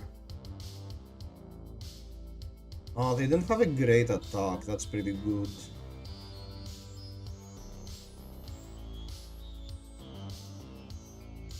Codex. Oh, you mean bullseye and stuff? The problem is if I get rid of bullseye, we are losing if we get fatigued. If we keep the bullseye around, they can't fatigue us if they run out of attacks. I don't know how relevant that is.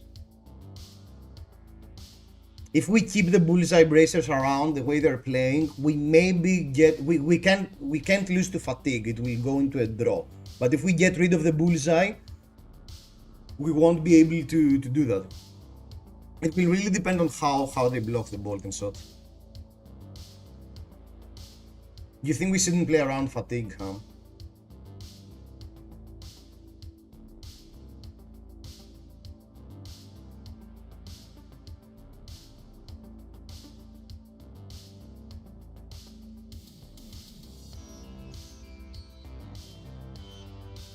Okay, if they're not blocking, I will do what you said. I will go all in.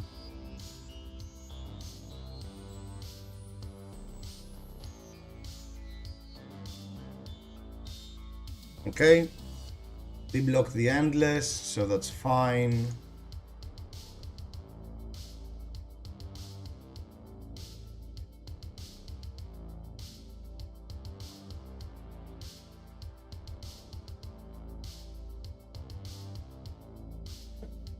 Simply throw. I mean, I can block.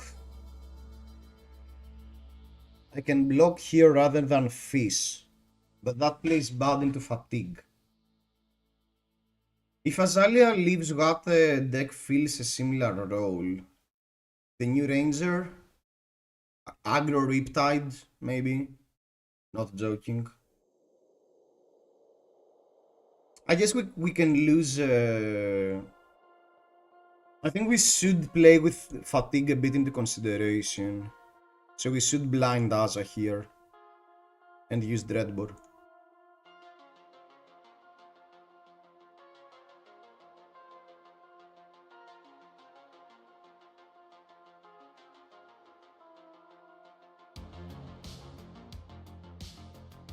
And I think I'll get rid of Drill Shot. I need to find the buffs.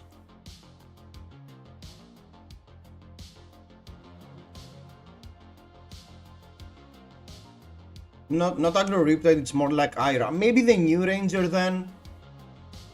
I mean, a deck that really has a lot of hit effects is a really punishing deck.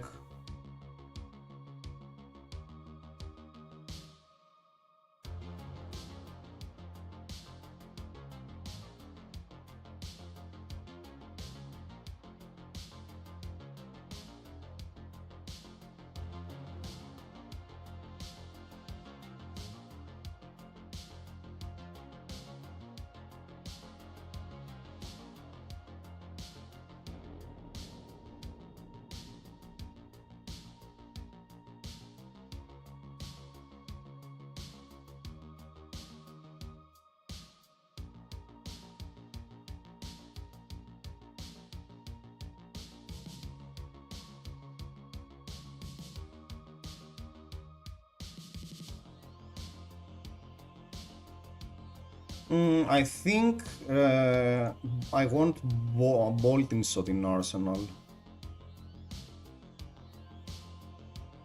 Ah.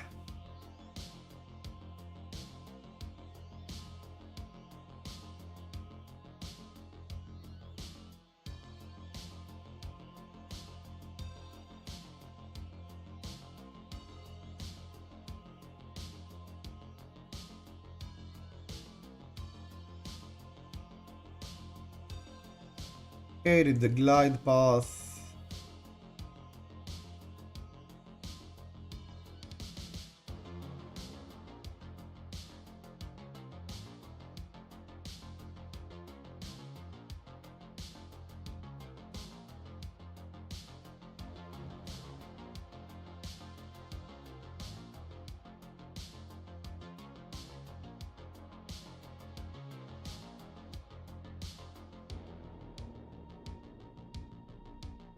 The red board, the remorseless.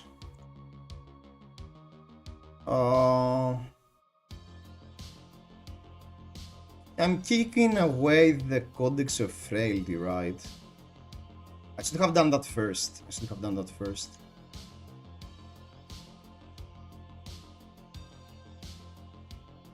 Okay, Lace.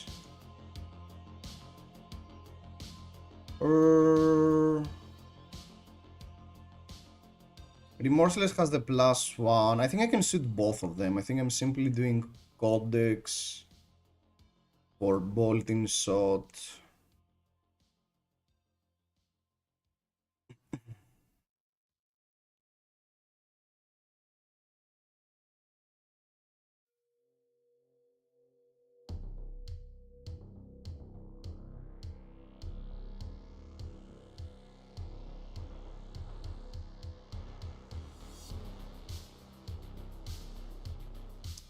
If we win this game, I mean, everything went super wrong. Like, super, super wrong. If we win this game, this matchup is beyond horrible for Verdance.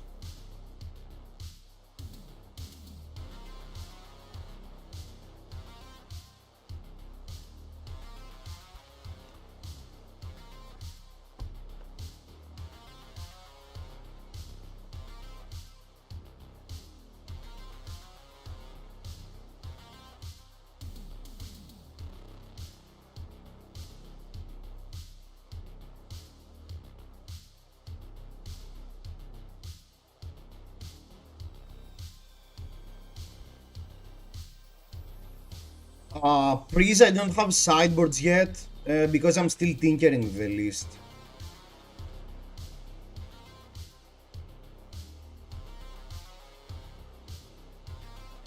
But in general, you're playing New Horizons and Codex of Inertia versus the defensive decks, and you're supposed to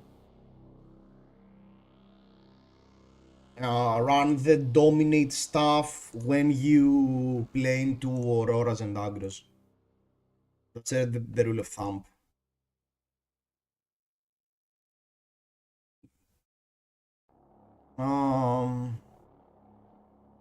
Seek and Destroy. I think it's a good spot to reach Rider Shot, Rain Razors. I think I can keep a Rain Razors to the bottom. Release. Codex of Inertia. I think I should set up again. I don't care to try and kill them now. I think I want to either Feast for Arsenal. Oh.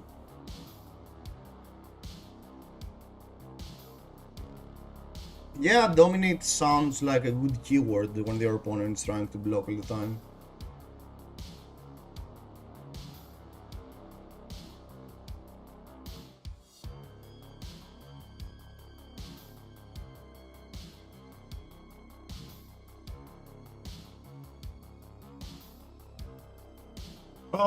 Should I shoot? I mean, they still have another Warmongers. They didn't even give me a card. I think I'll shoot.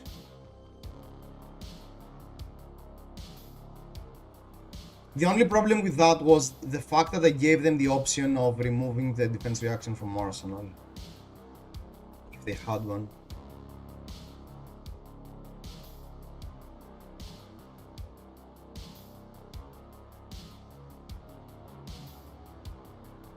Your blessings, sure.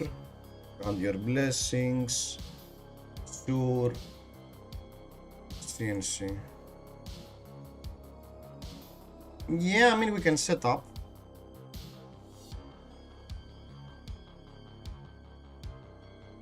Or I can simply take the 6 and set up.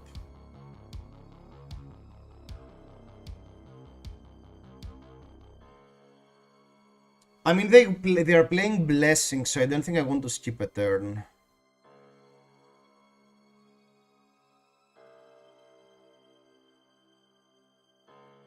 Yeah, I don't think I want to skip a turn. But then maybe I'm fetching, I'm playing the Red's Rider shot to hopefully find a buff. Hopefully find an arrow on top. That's a good card for next turn.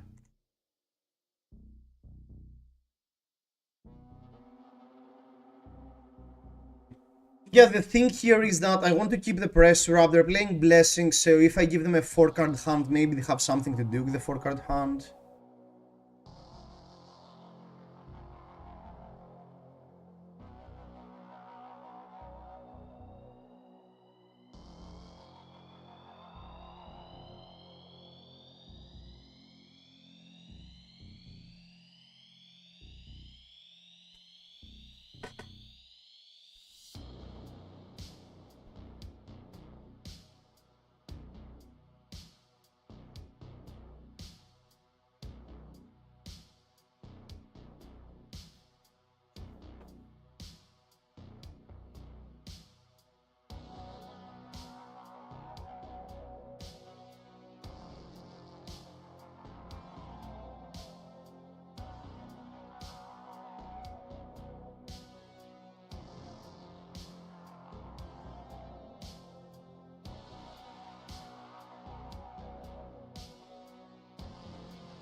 I think it's pretty much the same. I think we can simply again block 6.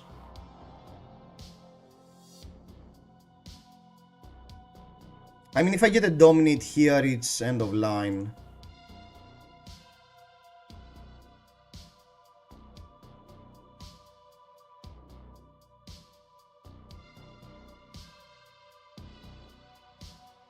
Target yourself. I mean, a Bolton shot is still good enough.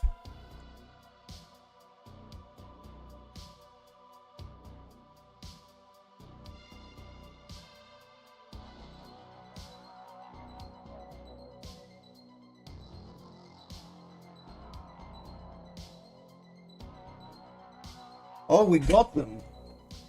Wow. Whoa, good game. I wasn't expecting to win this game.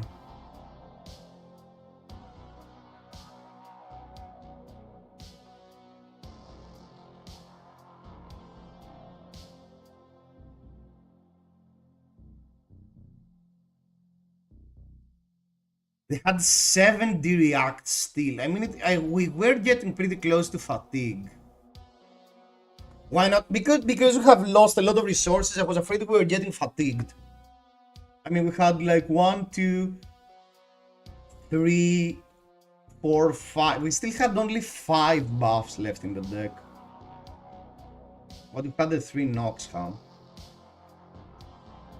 Yeah, next turn was dominated and dominated endless for quadrillion.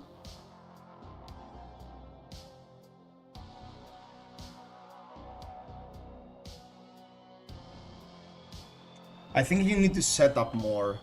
Yeah, but they were playing blessings. That was the problem. I mean, if I give them a 4-card hand and they just heal, That's why sometimes I don't like that. And they played a lot of turns where they had block 12. I mean, they can't block 12 with every single hand. Sometimes count your blessing will happen, but you're well. Yeah, maybe. The blessings CNC turn was very good.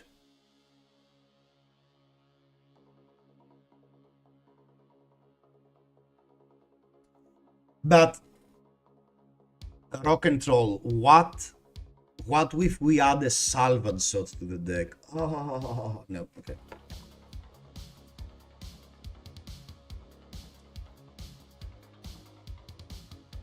We are having so much fun with Haza. I mean, I want to play a Jarl, but Jarl is back into the dumpster with playing defensive and stuff. New feels not so great. We can play. We had a lot of fun. Afterwards, I guess we can play Cabby's Dash. Where do you play Battering Bolt if not against Florian Verdance? I mainly have it versus Prism, but maybe we should be running it into Verdance as well. Rock and Roll, what do you think? Should we run Battering Bolt into Verdance?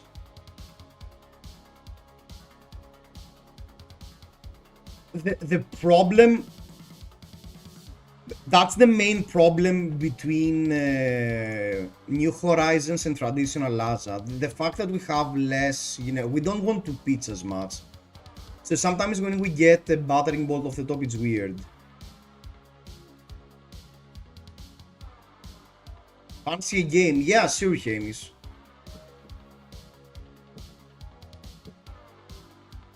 Not so sure. Maybe we need to test this out though. Okay, that's a good thing to test. Next game, if we play versus a Florian or a deck that we care about the hit effect of battering, we can simply add the battering.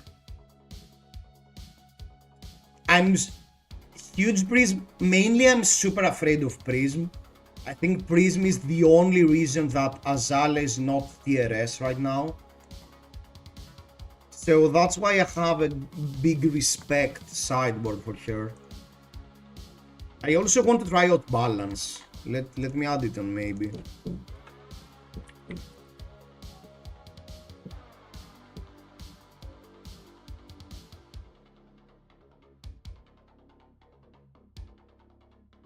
Your first pop does nothing. I'm not so sure that's the case. I'm not so sure that's the case.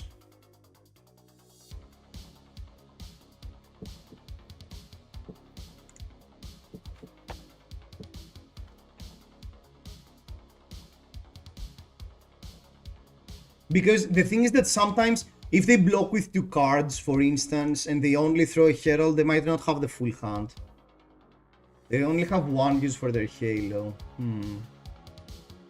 Been set.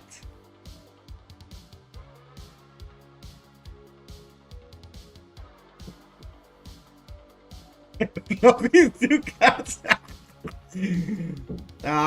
Red Dead Ledger does a lot versus Vincent. I don't care about battering, I don't care about remorseless. Yeah, I think we're simply running the deck as it is. Be right back.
Maybe a split of 2 battering, 2 spire sniping blue, 2 merc might replay.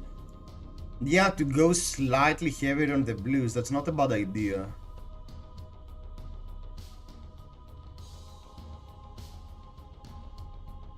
Should I cantrip or should I take aim? I think I should cantrip the take aim.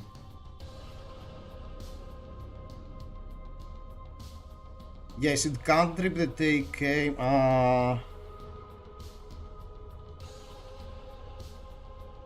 So, if I hit an arrow and I get fully blocked with the bolt and so, if I get a buff, it's the same thing, but we get the extra effects of the new buff. If I get an arrow, I can get hit by Purgatory, which is annoying. I think these are good enough reasons to want to prefer to play the take aim.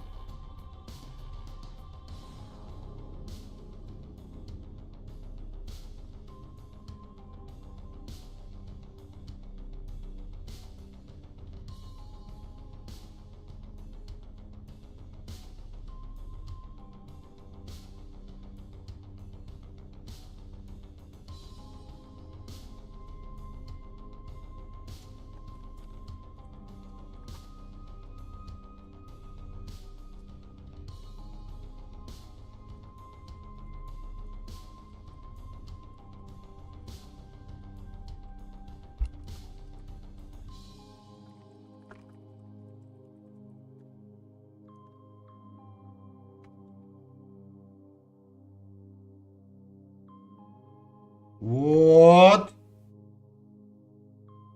Yeah, the two battering, two spare sniping, two Merkmeyer might make a lot of sense. It might help us with Prism as well. I haven't played into Prism yet. I mean, I've been playing this deck the past 2 days or something.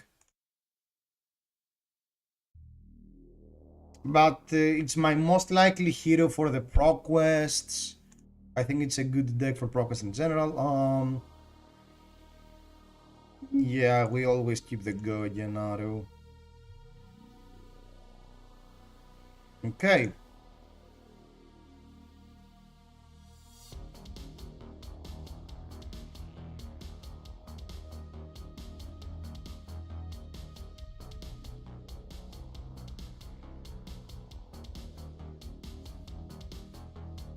Hey there, Saxa. Will you be attending Bologna or any event in the between? We will be going into Bologna.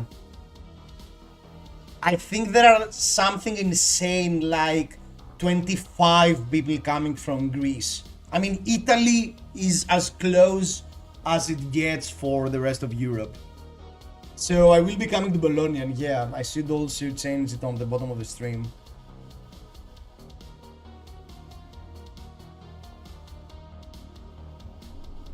Are you coming, Argente? Will we meet there again?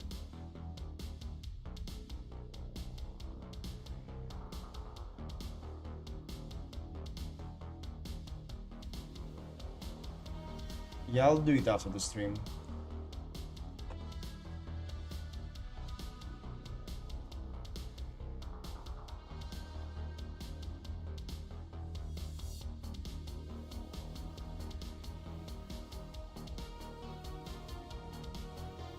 I don't think I want to play the second codex. I think we should simply... Your first big event! Nice, nice, nice, nice, nice, nice, nice.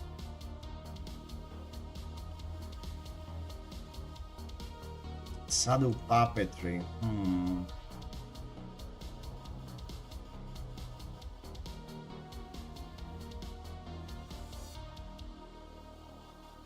We are a bit arrow heavy, but we have the tunic and we have Codex of Inertia to dig for non-attacks.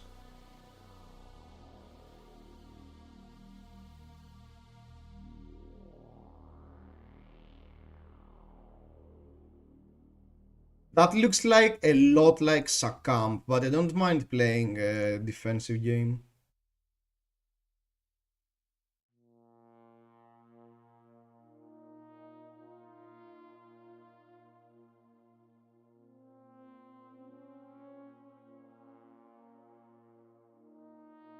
Maybe that's a Revel then?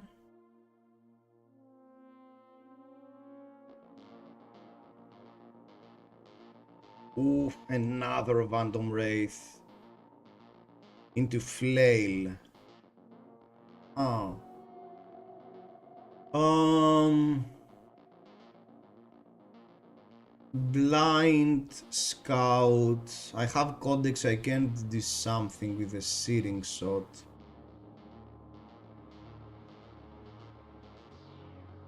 There is a universe where I scout the periphery, dominate, shoot an arrow, and simply arsenal the searing shot. I think I should keep the searing shot. I don't care about the one rune enchant. Yeah, Argent, I'm super excited about Bologna. First of all, it's super close to Greece. It's really cheap. Oh. Okay, that's a good thing we kept the searing shot.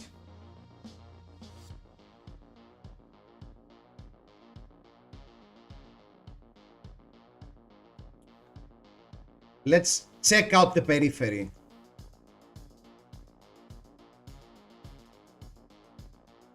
Amplifying arrow. Amplifying arrow is basically for 4. Mate, it's fabulous Italian cuisine, what's not to love? I agree 100%.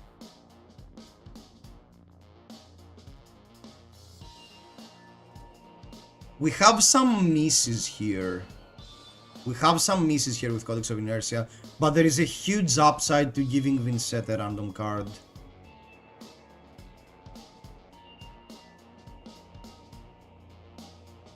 Perfect! That was great. Plus, we'll probably see the first Daring Souls playing Pirates. I will probably be one of those souls. I'm super excited about Necro, I'm super excited about Ranger, I'm super excited about Mechanology, maybe not so much unless the mechanic is super interesting.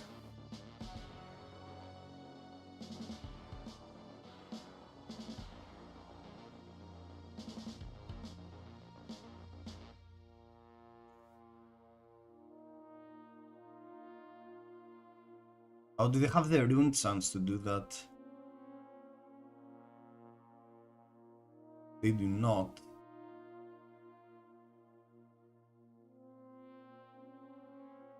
I mean, we are simply shooting Okay, hopefully it's not succumb. I think we are simply throwing a huge... No, I think we should fetch Endless.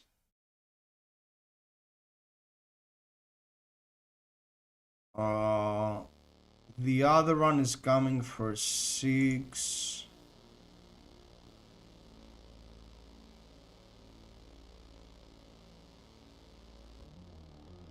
Well, should we fetch Endless?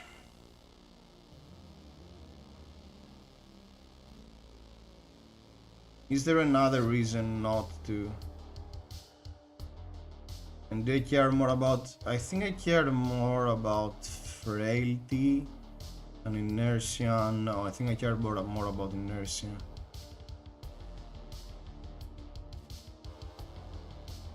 Let's actually do all of them and let's not think too much. I can fetch a red here, actually.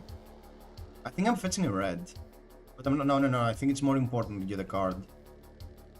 Yeah, I think I need to fetch the Endless, unfortunately.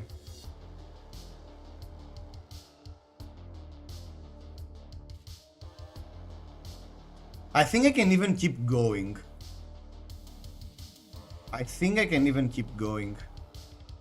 Really want to see how they differentiate Necro from Illusion, who plays from Graveyard. There is a world where you rend the Ledger him for 11 Dominant and Arsenal Bloodroot.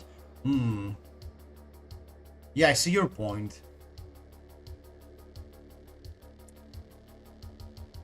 They have a bunch of threatening attacks in the banish. Maybe I should have taken this more into consideration.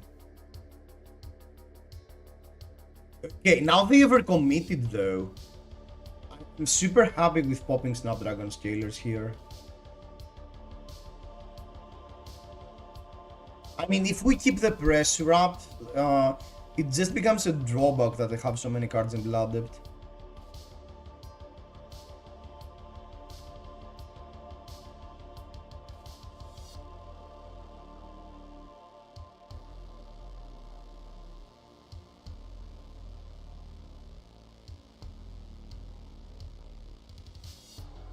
Cal. Oh! Nice. Nice, nice, nice, nice. The good thing is they can't play the disrupted card.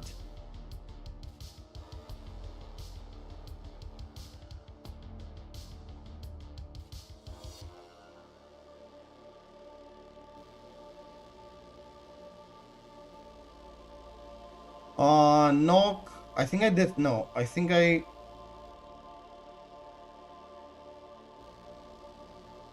That's true since they can realistically keep one card in hand and hope to have a turn, yeah. I think we take the hit here. Okay. We are not using Tunic greatly this game.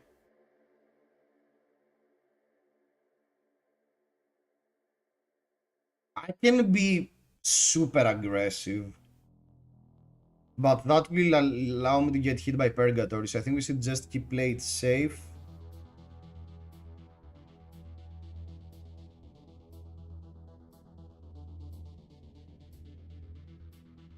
Come on, playing safe in 2025. Imagine playing safe in 2025.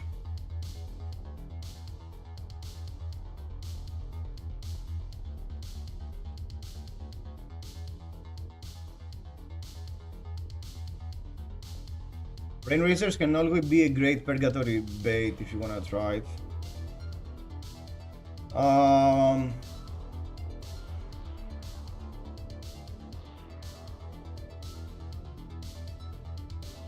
I think I want to go for the damage. I don't care about Red in the Ledger. The question is, am I fetching an Amplifying Arrow or not? Amplifying Arrow has 2 buffs.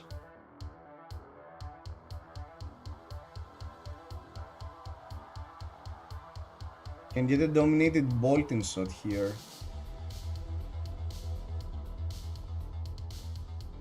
Bolting shot. Then razors into the Purgatory. Oh, you mean to bait it even further.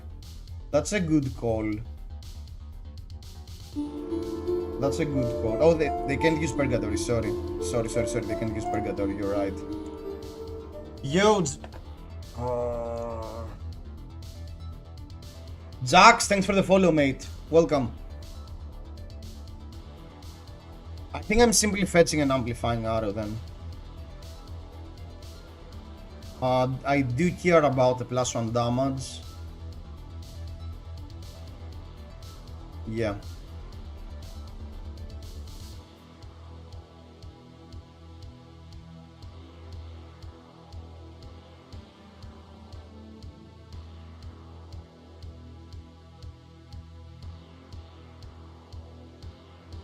Any tips versus KO as Azalea, you mean? Well, mainly you want to. I think New Horizons is slightly better into KO rather than the traditional one. And I think you simply attempt to outvalue him, and again, Codex of Inertia is really strong into a deck that has so many misses for Arsenal, like KO.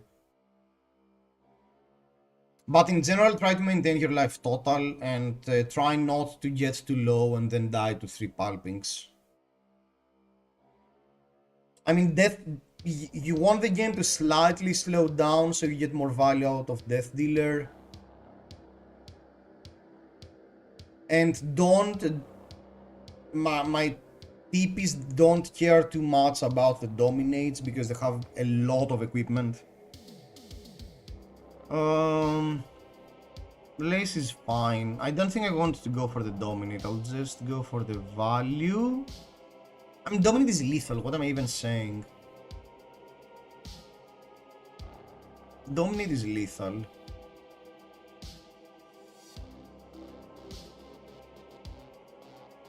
Whatever.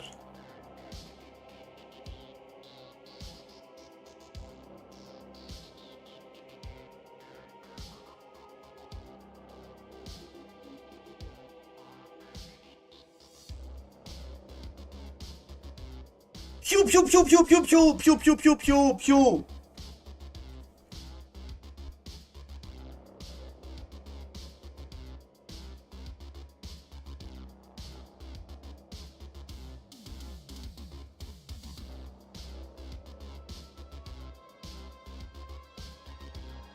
Pew pew pew pew pew pew pew pew pew pew pew pew.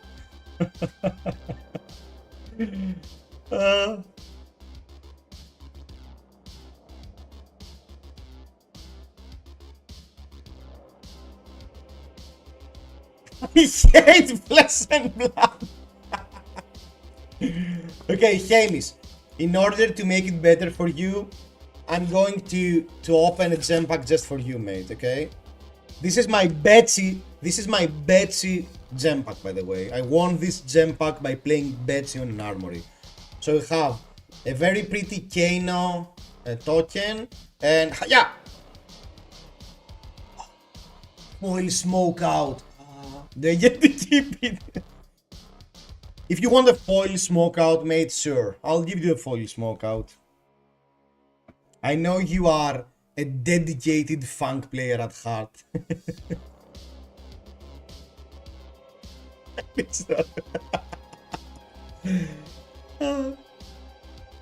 Okay. We have been too friendly this entire stream, and that's not in the soul, it's not in the essence of the stream. So let's gatekeep some players, let's make some players want to stop playing the game. And by making some players want to stop playing the game, I mean, we are going to play this masterpiece that FaB from Value Vampires created.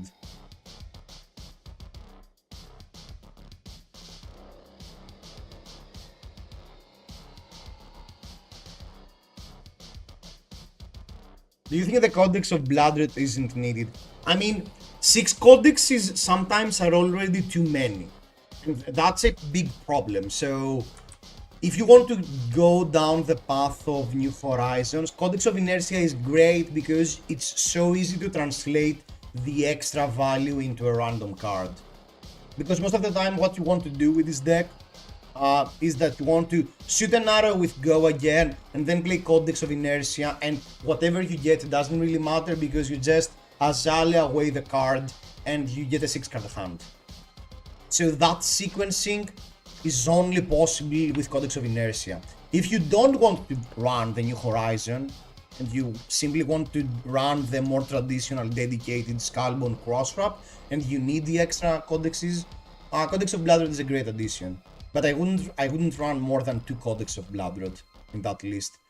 While here, Codex of Inertia is pretty much the reason why you want to play New Horizon.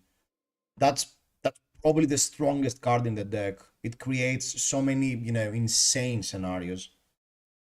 If you want to see more in the list, there is a deck tech in the channel from last year's Calling Warsaw.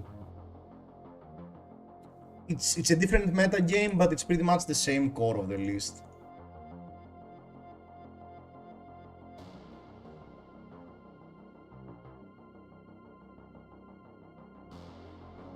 Einar, we lost. There is literally no way we can beat a Einar.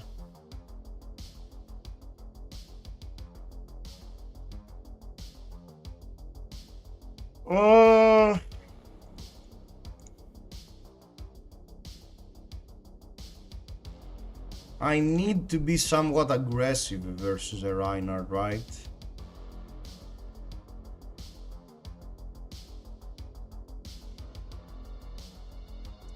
Am I expecting a fatigue Reinhardt or am I expecting a traditional tempo Reinhardt?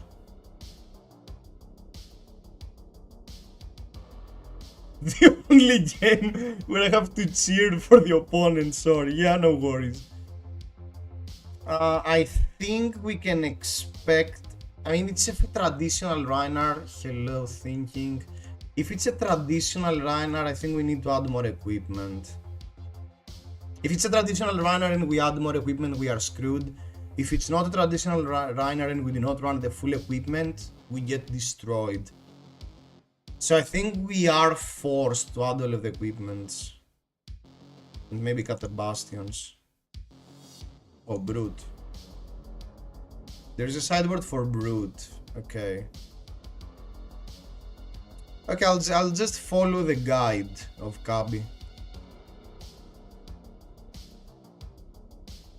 Okay, it looks like a traditional Rhinar, so it's a good thing that we went with the aggressive route.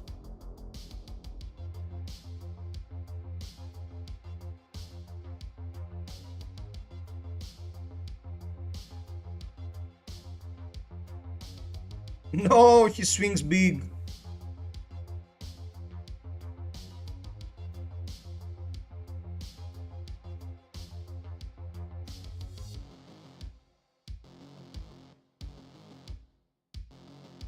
Maybe we shouldn't have sigiled, maybe that was a bit greedy. At least we were super lucky by getting both of our items on board. So now we can simply do value things.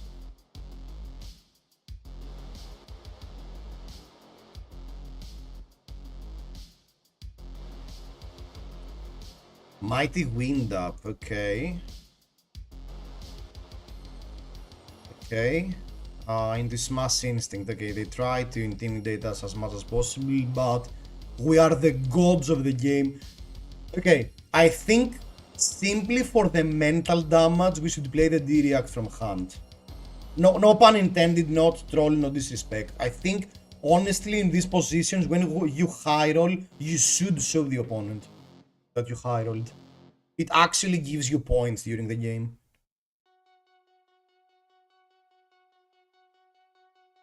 Okay. Hugh! Do we have the Techlocore in the deck? No, the Techlocore is not in the deck.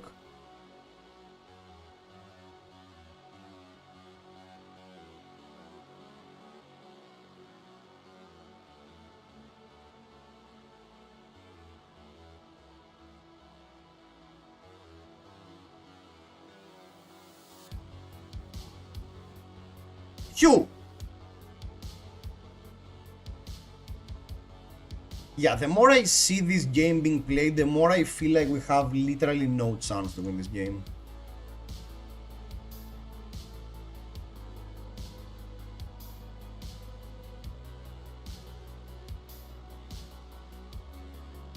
Phew!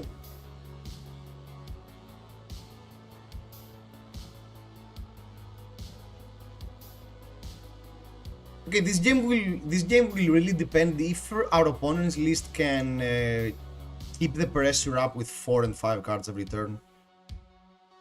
Scabskin Leathers. Okay, that was lucky.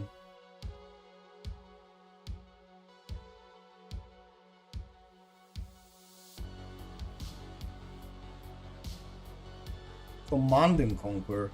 Is this a Pummel? Oh, that's coming for 7, I see. Whoa, destroyed. Sure, I'll take the 3. Discard heart. Actually, sorry. I'll ask for an undo.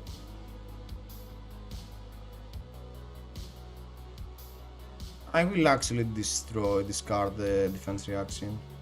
I'm more happy that our opponent is on a Pummel thing, because that means they won't have the extenders they need to actually kill us if they are on the Pummel route.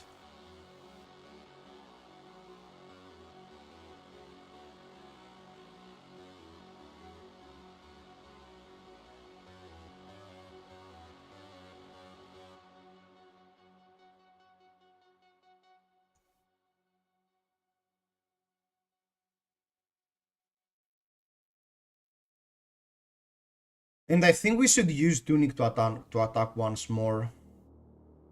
I mean, we need to get their life total low as quickly as possible. I think it's pretty much a race. Our life total is the most important resource this game.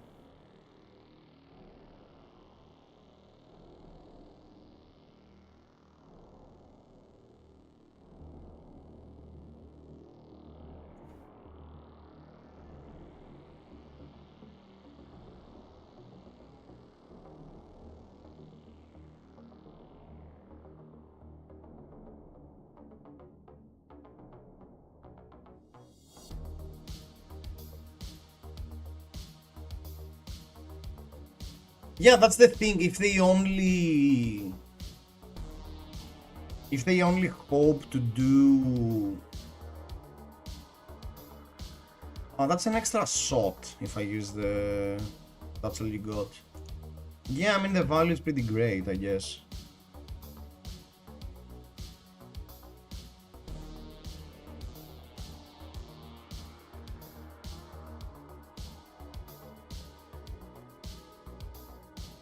We get a quicken.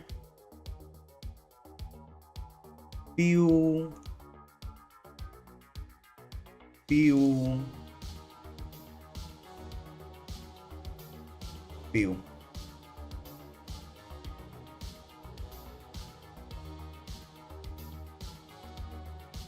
Statistically, they should get a good scout skin leather this turn. Okay, it's a good thing that the blue got kicked away. Not so good that the Spark of Genius got kicked away now. Oh, please win the... I guess I can simply play the Oasis.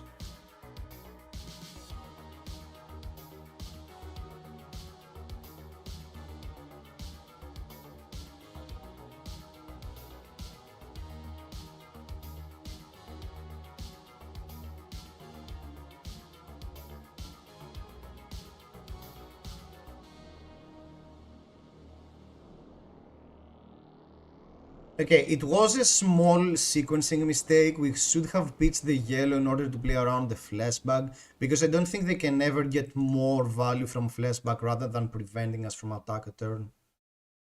The good thing that we have our equipment empty now is that even if we get intimidated down to 0 cards, we can still have a way to translate our resources into value. So I'm super happy that that's between some turns I get to empty my equipment. Oh, they're running D-Reacts. Yeah, they're most likely in a more fatigue list, but they're not prepared to play versus other ultra fatigue decks. Or maybe they were expecting that we were on boost dash and not fatigue.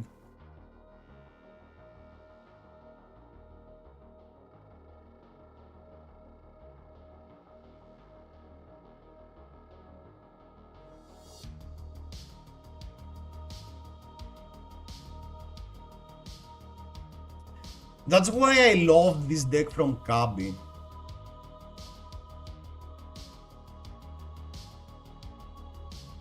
Bloodrush, okay, here it comes. Okay, here it will be a super important turn. I'm super happy that Sigil got picked.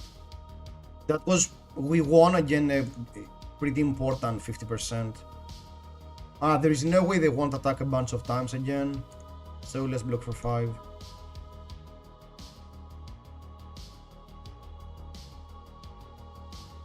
They don't have many hit effects, so I don't really care.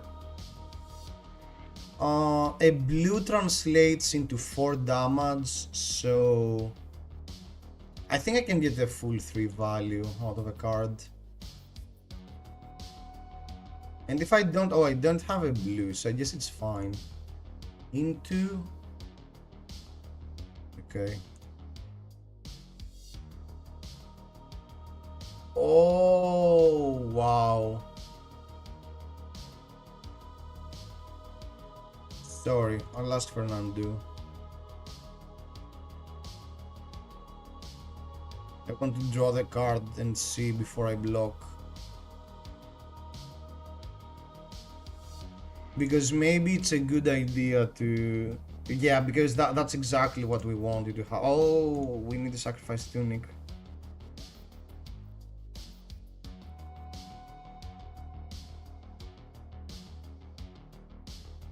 Should we sacrifice Tunic for 3 life? Will Tunic give us more than 3 value? I think Tunic will give us more than 3 value this game.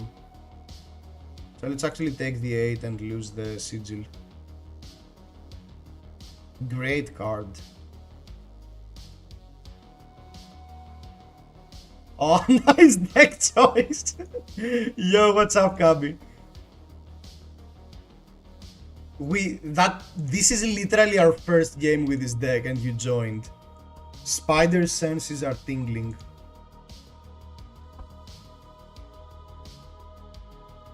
I think I'll use the tunic.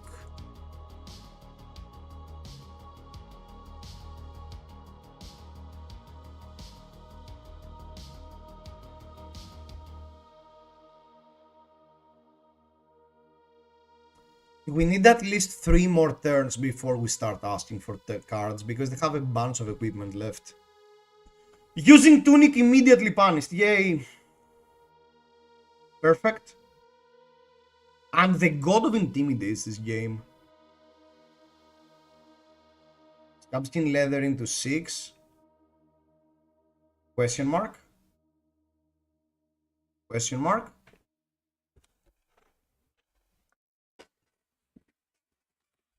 I'm super afraid currently, like super afraid.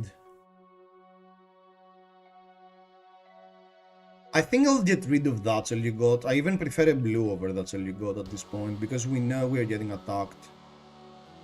And Oasis is a card that can be arsenaled. I don't think there is any worse card than That's All You Got.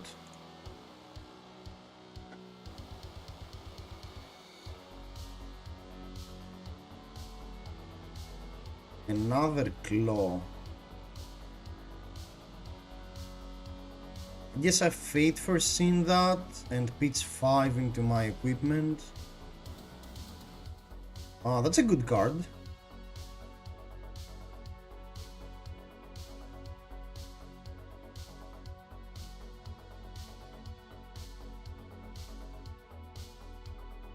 Yeah, so they couldn't keep the pressure up. They were pretty low. Next turn, we were Tecloplasma Pistol Chamber of the blue, and then shoot, and we have a 50% to win and be able to shoot 2 more times. Otherwise, we're just losing some value, and it's fine because both of these cards can get into Arsenal, so we wouldn't care too much about Sculling Fleshback. But yeah, in general, I don't think they had the extenders they needed to kill us. And that's currently the problem with Reinar. I mean, this type of cell should really prey upon deck like ourselves, but the deck is just not consistent enough. Because that's the thing, they need to play, if they want to play a slower gameplay and they need to run cards like Erase, Face and Command and Conquers, when they need to be the aggressors, they don't have the consistency because they don't have the Go Against, they don't have a quadrillion 6 power cards. That's the thing. They have been pretty unlucky, I won't deny that, but that's the problem with mid-tier decks. Okay, one more. We'll play something else.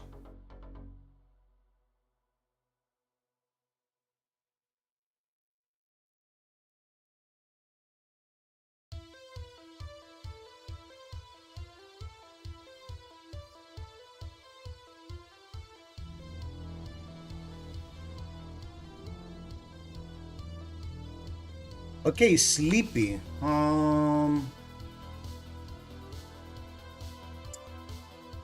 Even has a dedicated sideboard for Sleepy, oh my freaking god.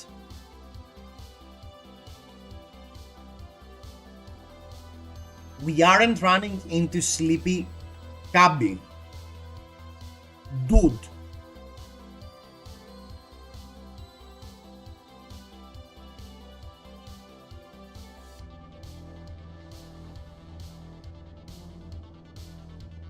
We aren't running the prevent equipment item into Sleepy.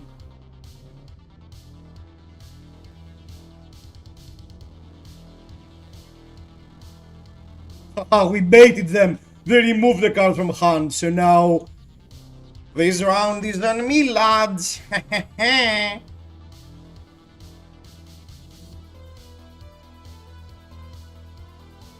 We lost some value by not having our equipment fully blocked, but we got the value of this round on me turn 0, which is pretty relevant. What? They're passing? What?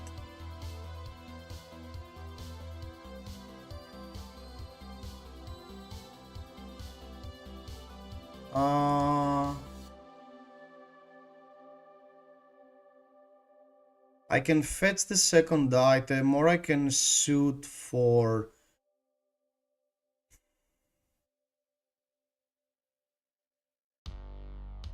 I can fetch the second item.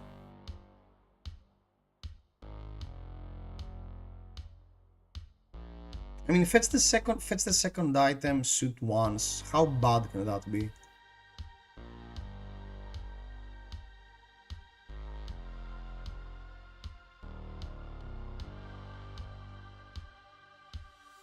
Oh no, I miscalculated.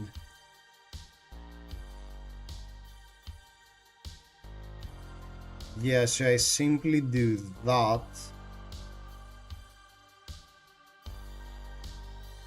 No. Silly beans.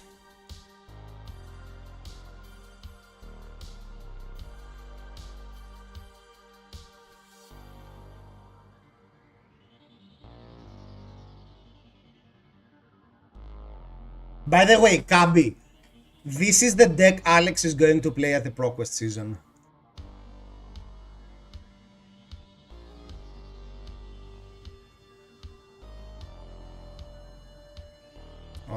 Undo because it won't do it correctly.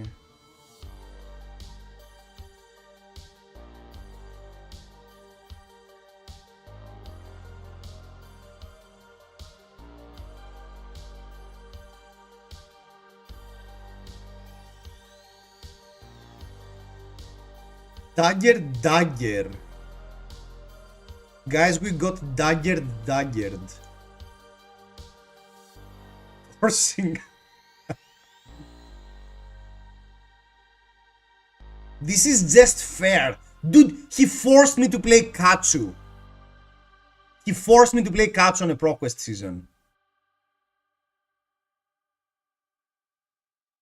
I have the Oasis, so I don't really care about... let's cash out. We always cash out.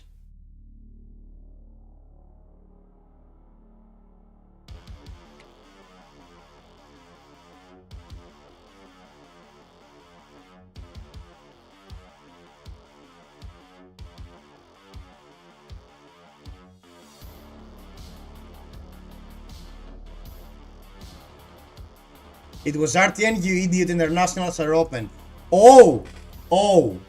Because you are going to the ProQuest Pro Tour in Asia, right? I'm sorry. I didn't know that.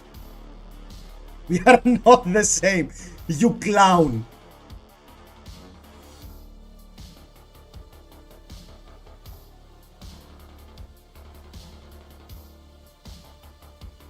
I'm shooting again. Mama raised no quitter. Mama honestly raised no quitter. I'm shooting again. Clown duel.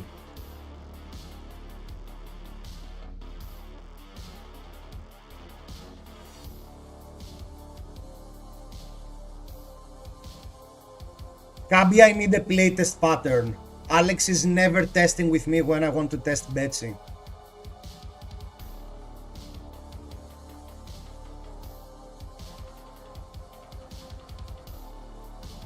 Desire, Spinneret, Codex, just a nick. Okay. Desire, Spinneret, Codex, just a nick. Desire, Spinneret, Codex, just a nick.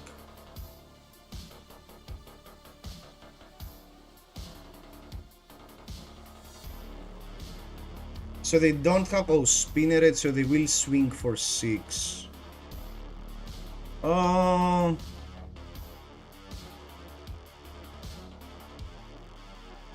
Codex doesn't get anything too relevant. I think I'll just block for 6.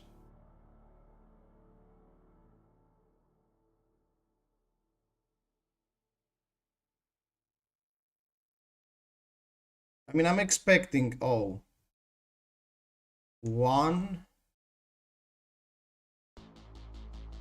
Yeah, okay, you finally managed to mark me, sure.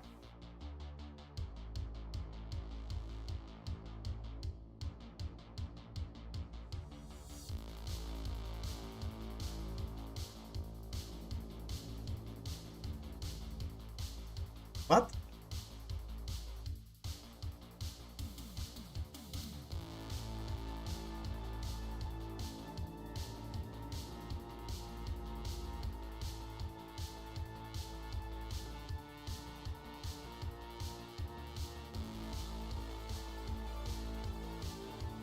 My opponent is playing in a way where it always makes me lose value of tunic somehow.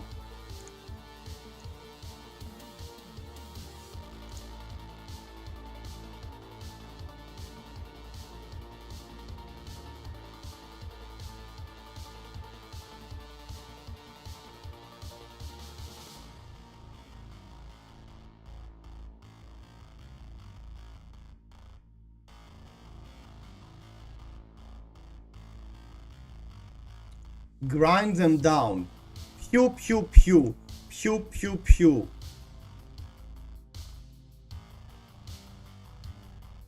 Mark of the Black Widow!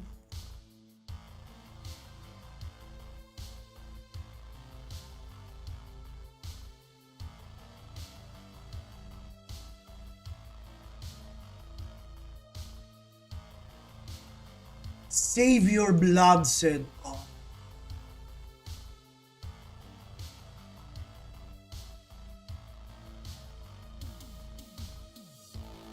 Should we fully block or should we let them get a card? I mean, we can prevent them from getting a card, but I think that's a bit of an overcommitment.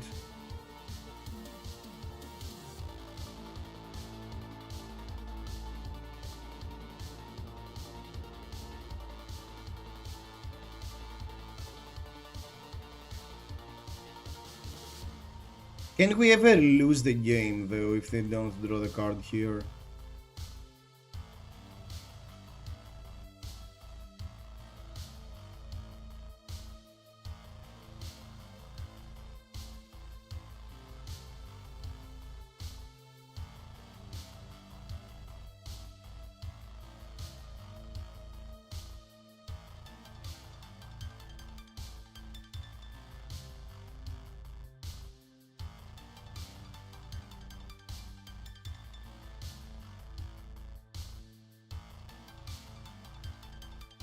This deck never loses. Should I use them? I think I'm just going to shoot for 2. I mean, the value is just great though, right? Nah. Maybe I should have simply shot for 4 rather than equip. Yeah, maybe shooting for 4 was better.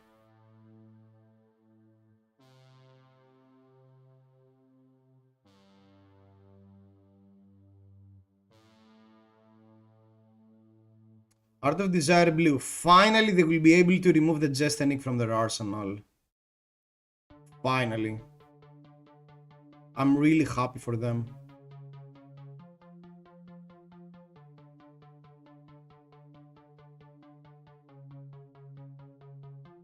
They don't have a Jestanic in arsenal? Okay, they have a Prognosis, sure.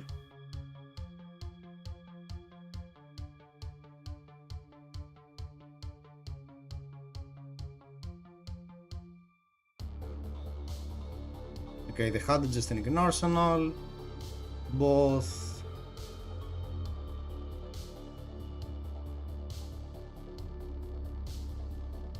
I'll get Tunic. And play the Oasis from hand? Yeah, because even if they go through...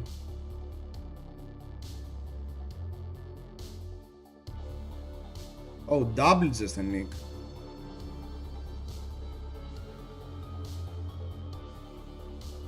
Do I respect them though? Do I respect them? Yeah, I mean, it's the value's just too great here. And finally our Tunic is free.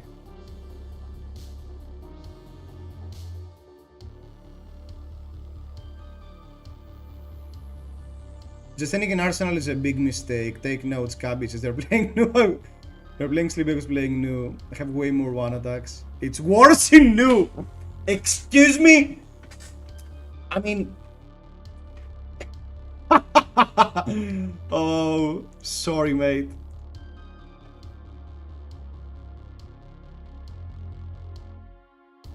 What is... They had a decent hand, and next turn they had Tunic. I mean, they still had a chance this game. They played this game way too safe, though. That's the thing.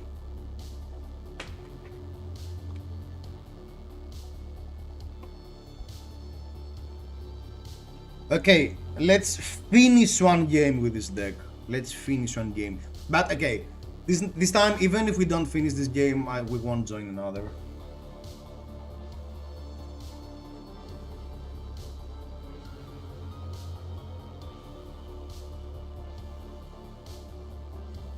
Okay, someone is playing the best deck in the format.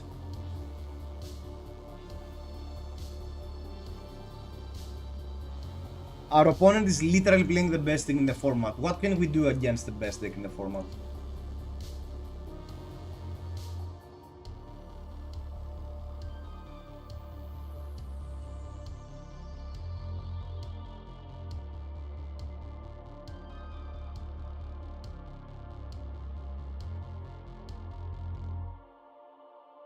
Adaptive what?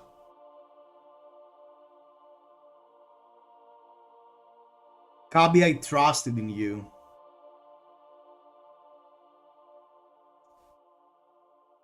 Kabi, I trusted your sideboard.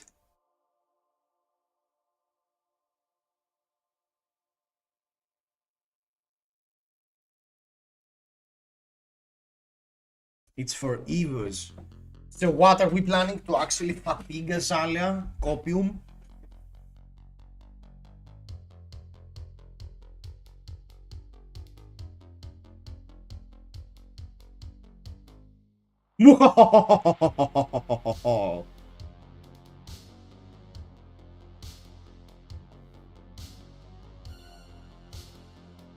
I'm not keeping the Oasis. I do not believe in Oasis Respite.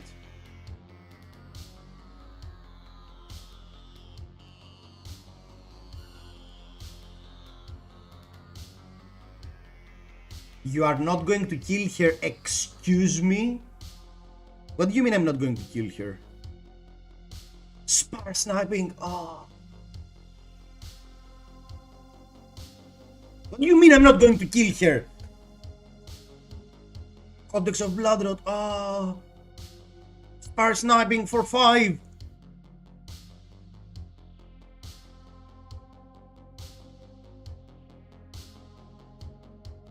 I won't sink away because the math just checks out here.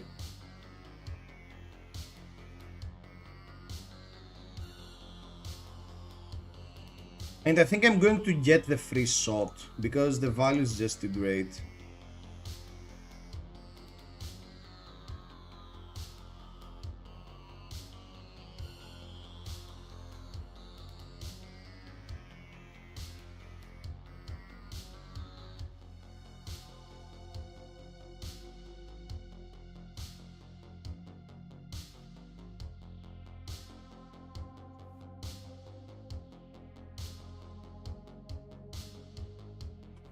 I have a single question. Am I leading in life totals right now?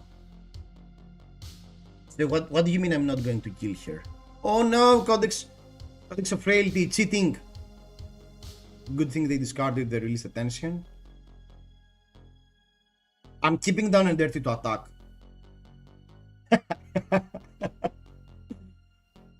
I'm keeping down and dirty to attack. Less with inertia, that's cheating.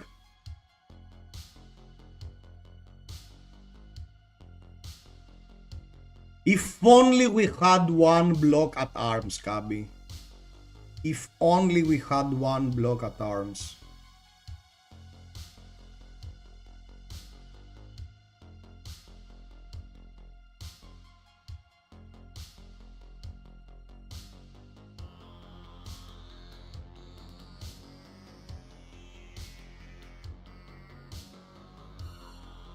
I can't even play the sync. You're right.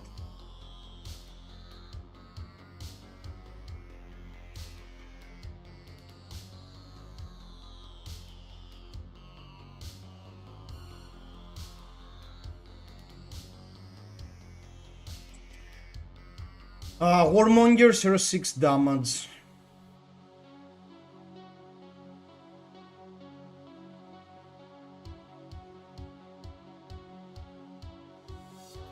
They run Bullseye Bracers. I'll go for the Warmongers.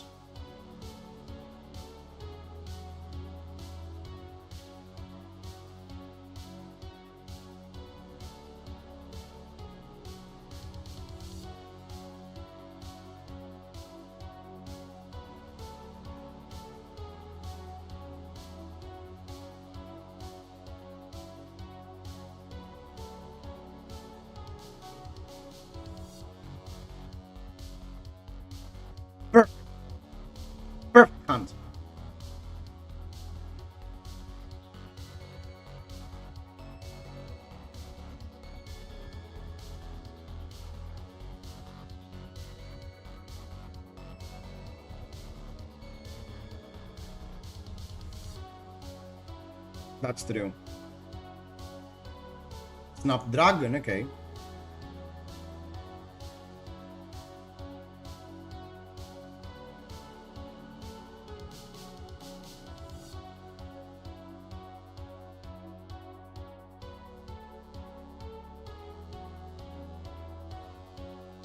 Oh, I think I'll block still.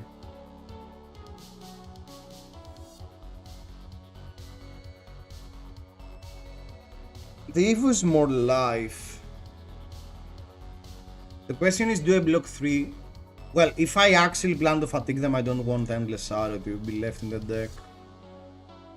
But I'm losing a card in value-wise. I need to think this through.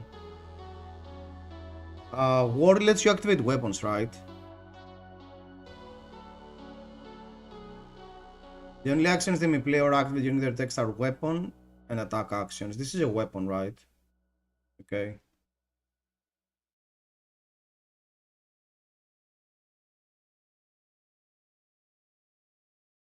If I go all in on the fatigue game plan, I need to block the second card.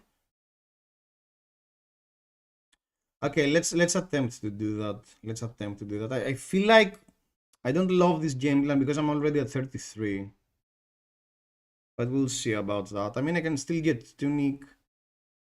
It's fine. I'll still shoot for 4.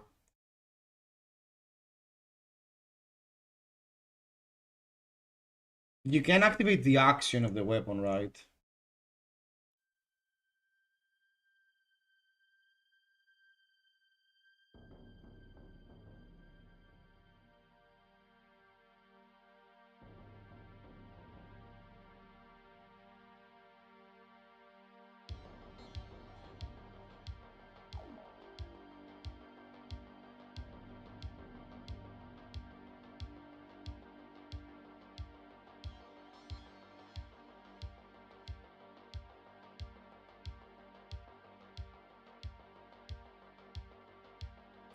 Okay.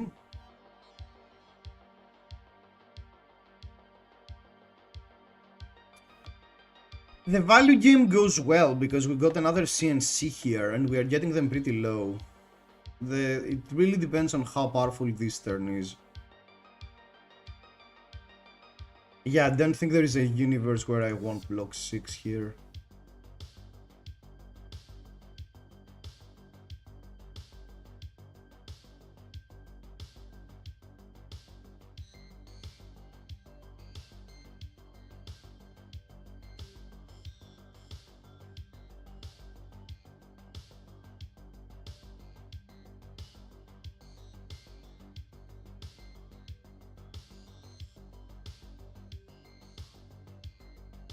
Don't play 2 buffs, don't play 2 buffs, don't play 2 buffs.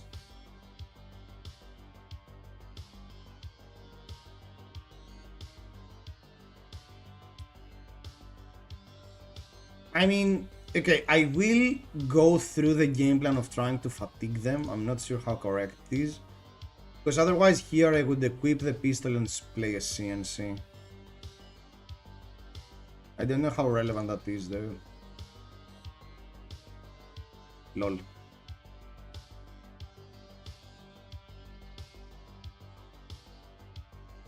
We need for an Azalea thing to happen. Ouch. Don't play in inertia. No!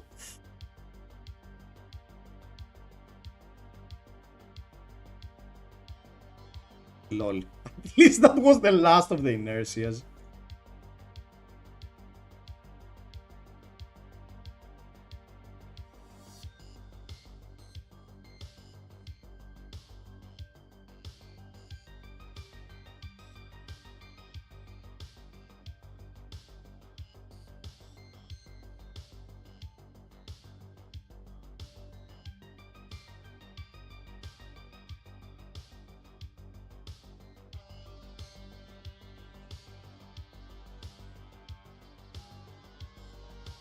Seek and destroy, so again we can keep a D-React in Arsenal. I don't think so, at least we can still play the CNC. They have the Red Glide path.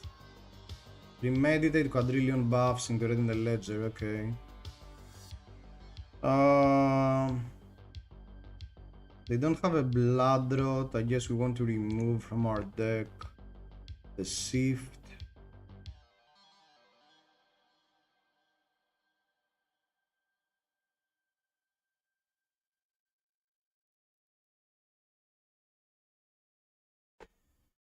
Yeah, Zalia looks like it will be a pain in the ass in this matchup. Not running blessings is not giving us the high roll potential for blessing as well.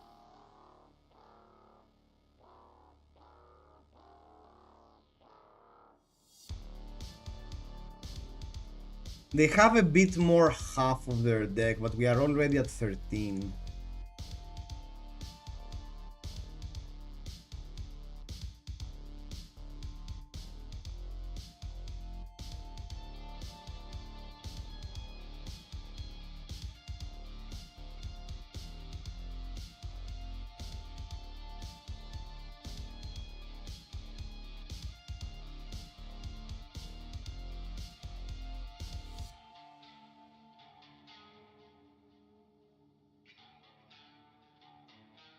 Yeah, it's true. Asa is rough, yeah.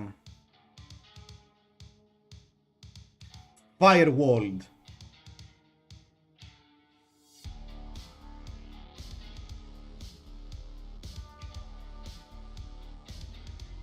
I don't really care about taking 2 here.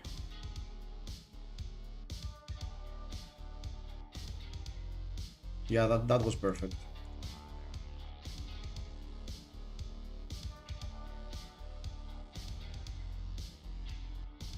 Oh, sorry, undo. Ah, sorry, we'll go back again. Okay.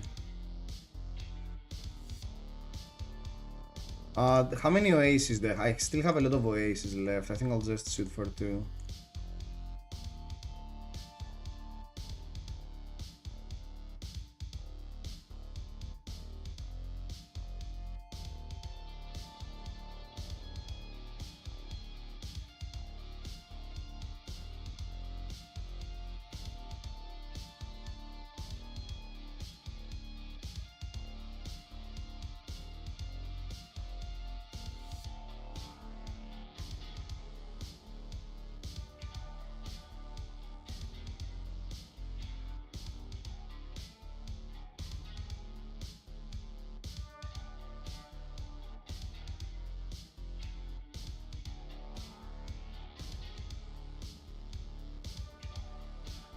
No!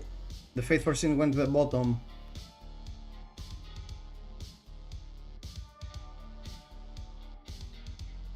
Okay, first turn that no damage get leaked. That was a good thing. But now this set up a 5-card hand again.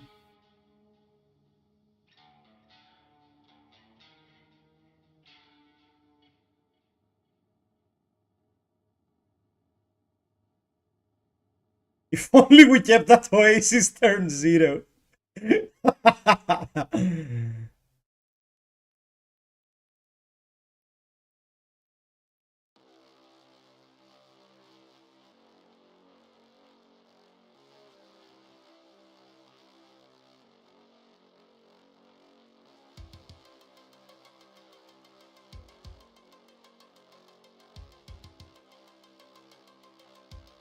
Okay.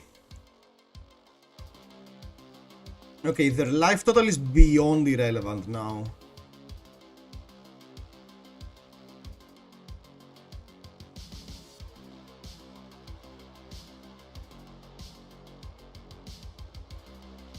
Oh no! Don't play 3 buffs, don't play 3 buffs, don't play 3 buffs. I can block up to 10.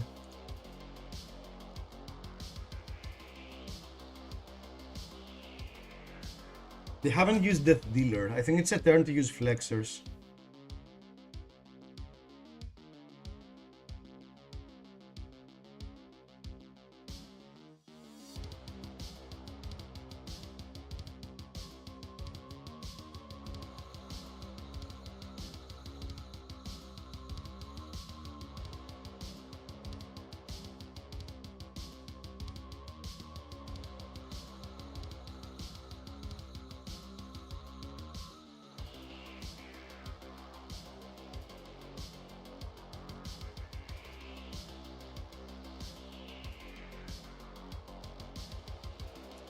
No, Remorseless is cheating!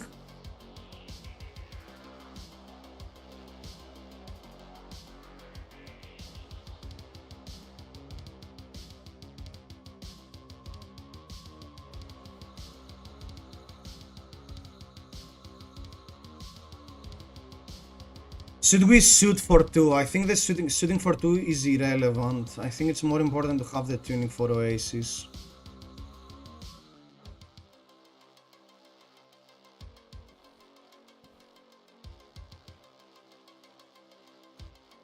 Okay.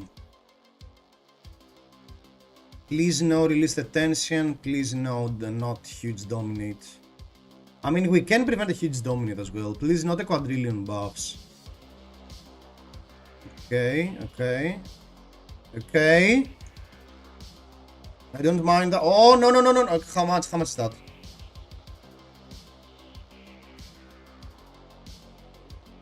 Oh.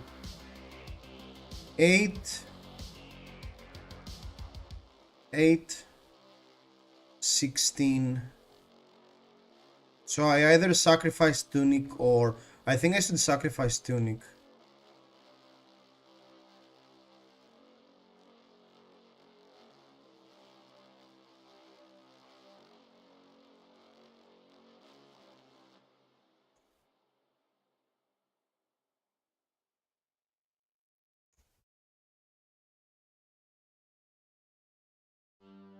I don't mind Firewall.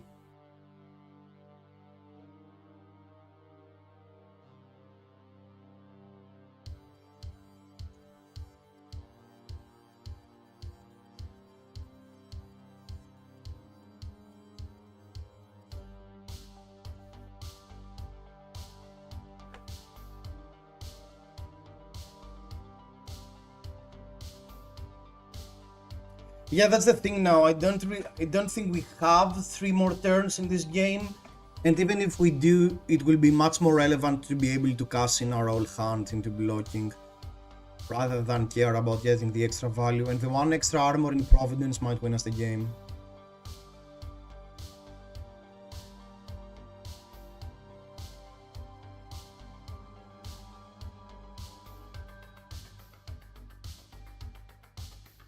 Seek and destroy.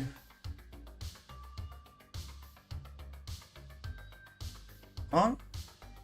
Blind Asa into Codex, okay. They have 2 buffs. So that's coming for, I guess...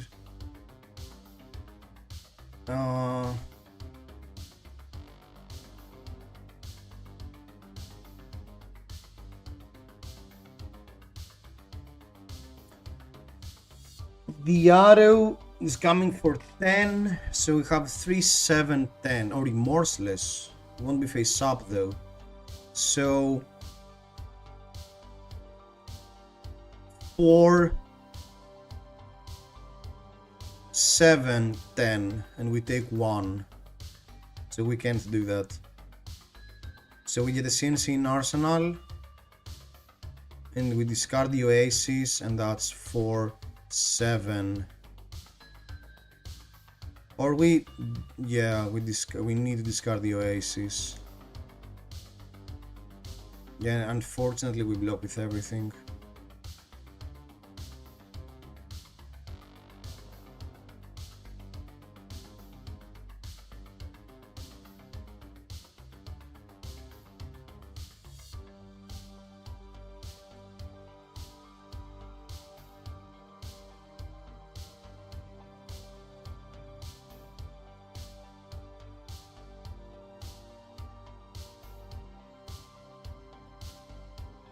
Okay, Lace. Okay, at least we can block 12 and we have 12 block in the hand. That's pretty relevant. Death Dealer. No Bolting Shot, please. Oh. Do they have a Rain Razors? Rain Razors number 1, Rain Razors number 2. They have a third Rain Razors. So we need to overblock 2. Rain Razors number 1, Rain Razors number 2. Let me show you their deck size.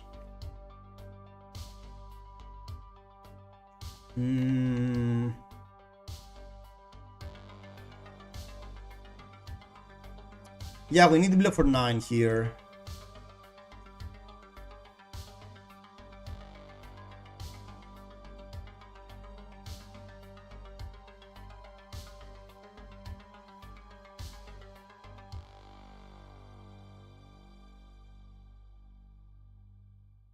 Codex of Bloodrot, Disaster. Another 5. I guess I'm sending away the arsenal. Okay.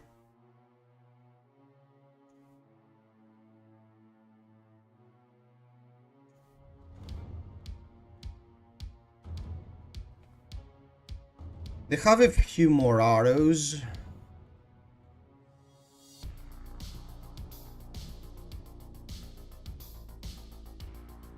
Knock. Great spot to have Oasis in. Infecting. A single buff is not enough. Single buff is not enough. A single buff is enough.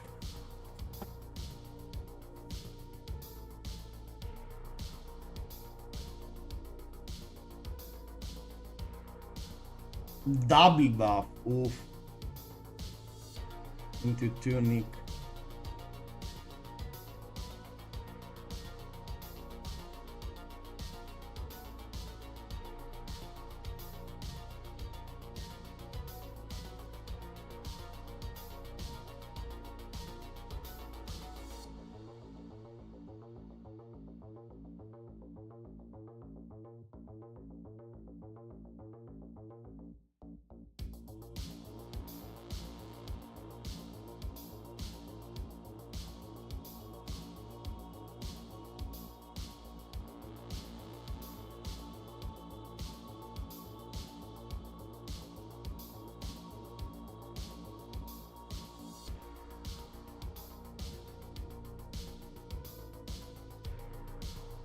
Please shoot for 5, please shoot for 5, please shoot for 5.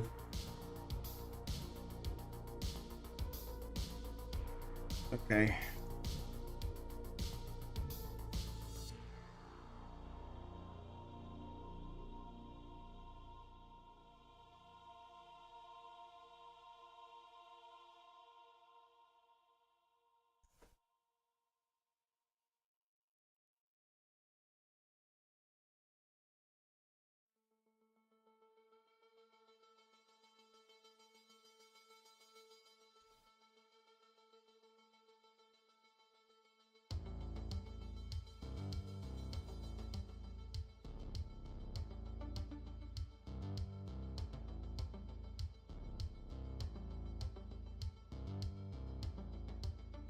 I think we got there.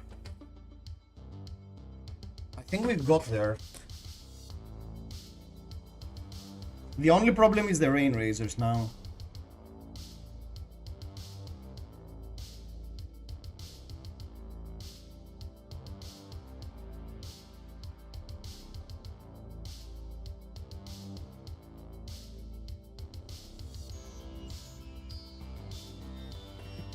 Okay, that's not such a big deal.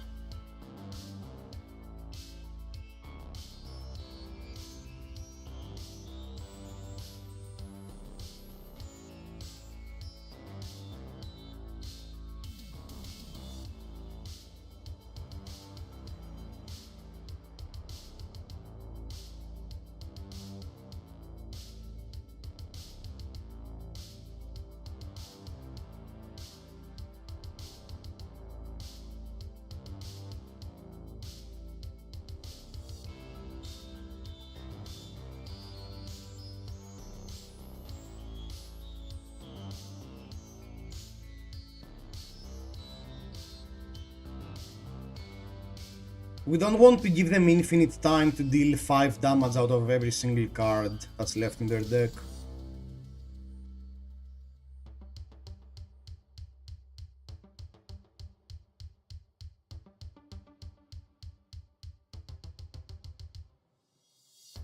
Codex, sure. It's a bolt in shot rain razors.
I think I want to cast in the valley here. They only have so.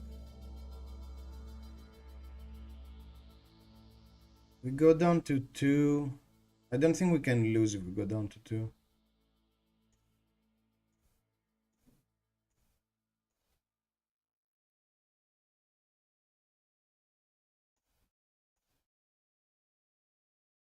Yeah. Because we can block the 7. Even if they have a buff into Endless, we can block the 7.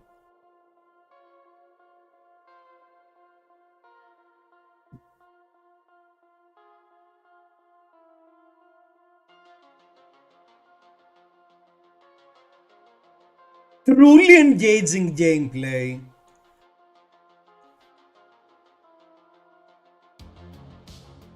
Imagine doubting the fatigue angle. Dude, our opponent is not watching FaB Chaos and he's not running Codex of Inertia. That's his problem. We had literally no chance if he was into the New Horizons Codex of Inertia.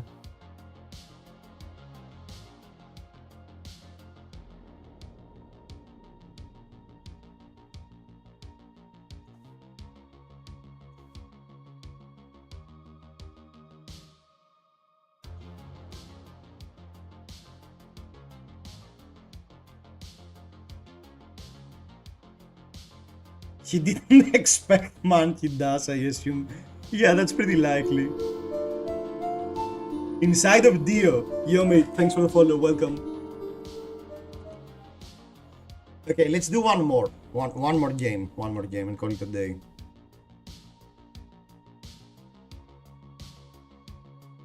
Maxing or Betsy?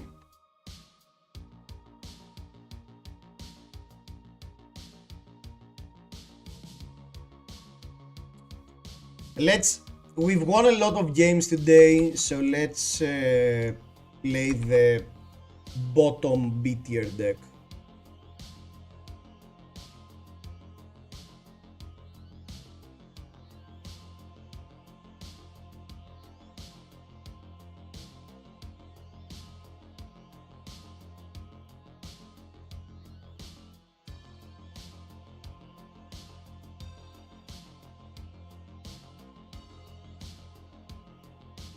Maximum Metronomus. Look, guys, it's our good matchup.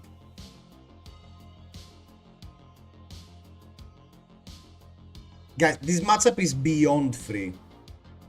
Beyond free. Yeah, they are dead no matter what we do, so I don't really even care to sideboard.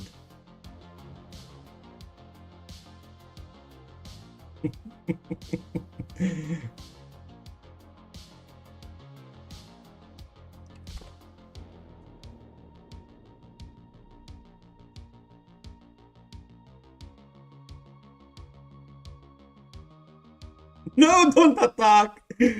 Don't attack! No! No! No! Don't attack!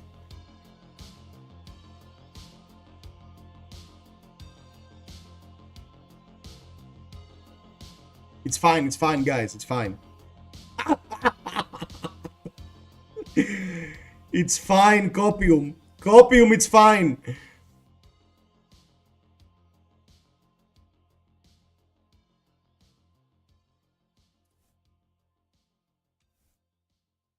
This is fine, this is fine. Don't worry. Oh my freaking god, this will be super fast.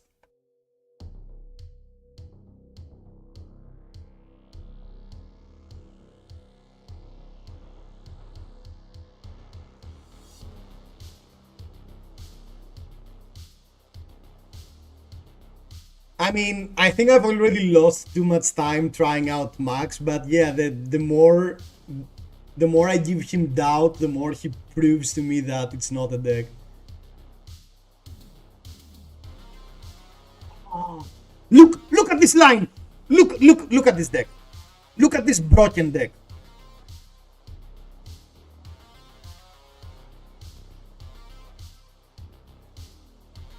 Look. We will almost do an Aurora turn. We will almost do an Aurora turn. Imagine blocking in 2025.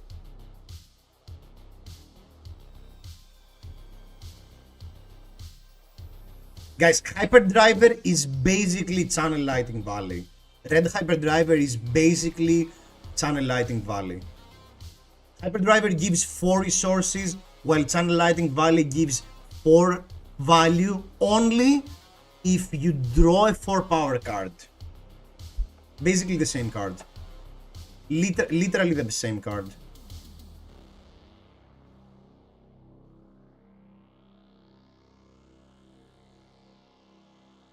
Boom! Boom! Boom! Crank! Yes! Pew!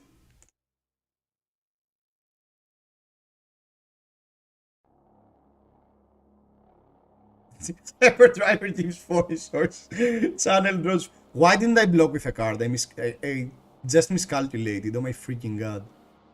I thought we had 1 extra resource.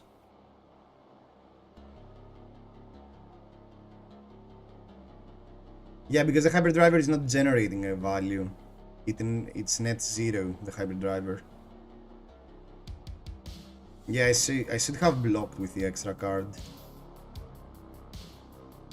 I should have blocked with the extra card because now we just missed 3 value. Okay, they won't be able to dominate. They don't have an arrow. They don't have an arrow. Check. They don't have an arrow. They don't have an arrow. They don't have an arrow, Copium. They don't have an arrow. The mistake was that I was running the wrong chest. If I had the correct chest, it would be fine here.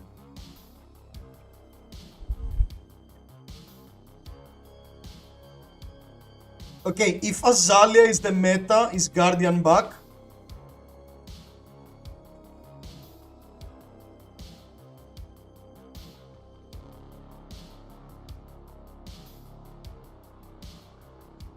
Yeah, now they are cheating though. They are uber cheating!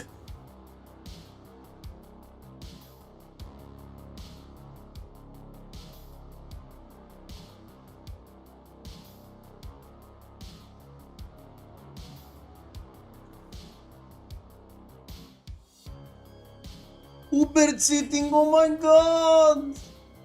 Uber cheating!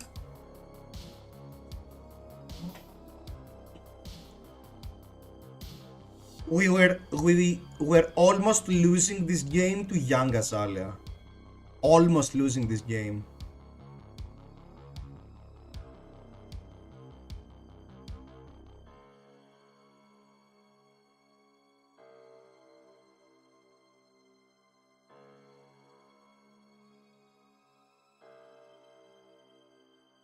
I will do the honorable thing and just take the 10. Good game.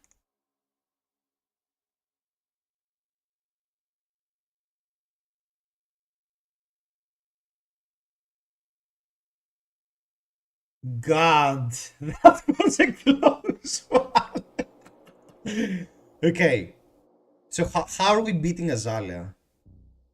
Guardian maxing. Guardian maxing. Are we Guardian maxing? I guess I should try to fit in Chokeslam. I guess his strike should turn into Chokeslam, mainly for Azalea. I think we should have access to Chokeslam as Bravo. But again, I don't think you stand any chance into Aurora unless you hire all the hell out of them. Which I don't think it's realistic.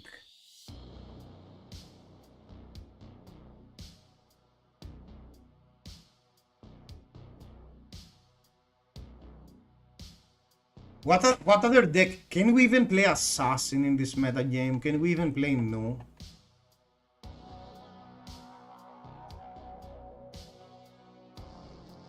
Okay, look. Tomorrow I'll bring a Jarl list to test a bit. I guess it's the only Guardian that... It's Kane meta. Kane meta. Dude, the Aurora is still around, you know. Aurora is still around. Aurora loses to Kano. There are a lot of people that are keep saying that.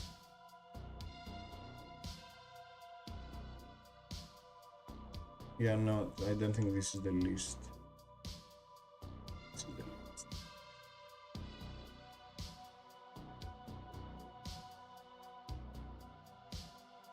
Even with Shock Charmers, they still lose to Kano.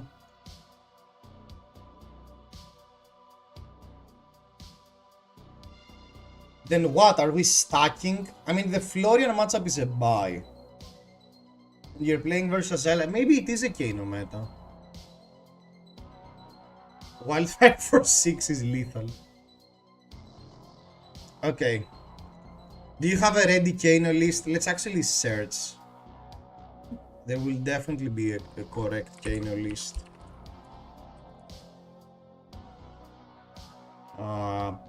Classic constructed Kano.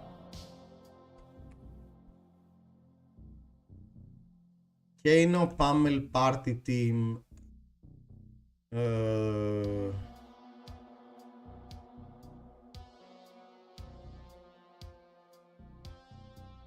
Yeah, okay, this seems correct-ish. Oh, no, they're not running the other gem. Okay, they are running the other gem.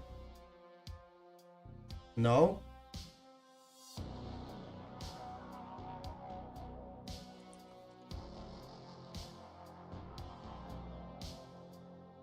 No Spindle.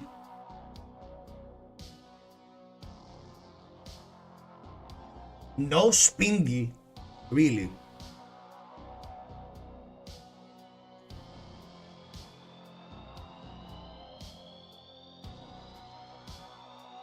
You don't run Spindle. Okay, what should we add in its place? And we should run a game. The 0 for 3 make 3 resources.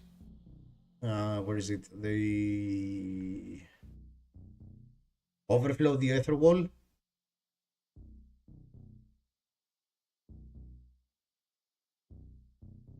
No Spindle seems wild to me.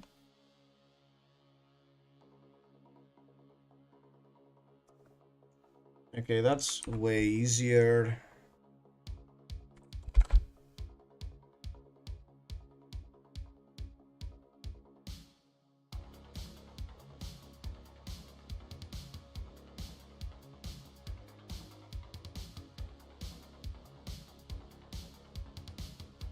Oh.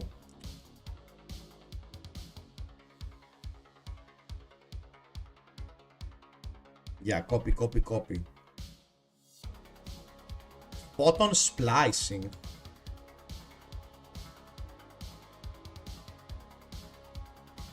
Oh, and we are all in on the overflow the ether well. Okay.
Okay, no.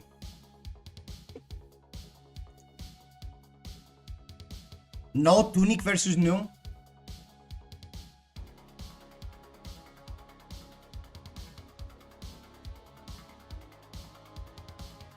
Okay. No Tunic versus no, I guess.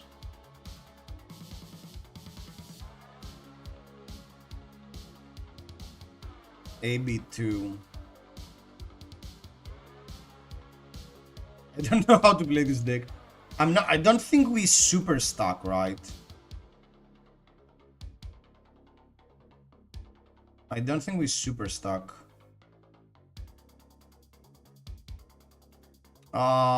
Open the floodgates. You don't stack at all. Okay. Okay, open the floodgates will... I think it's correct. I think it's correct to do that.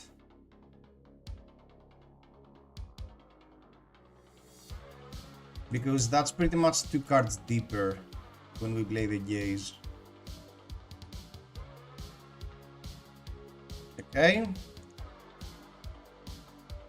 Bottom.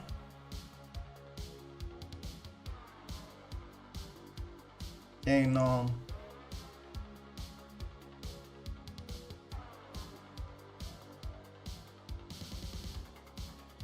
I think I'm removing a card from a deck. I don't care about getting fatigued.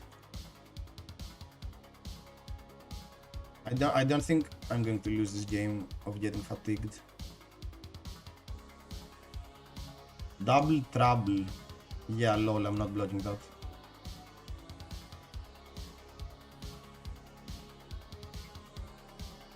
Do I react here? I mean, they have 2 cards in hand. Sure, I don't really care.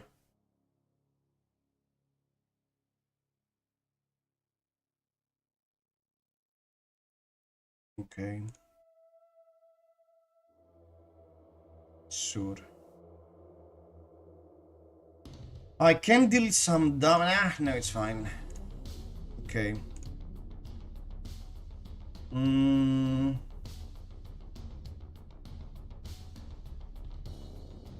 I guess I can. No. Yeah, I think I... No, I don't care, no. Crucible... Overflow... Kindle...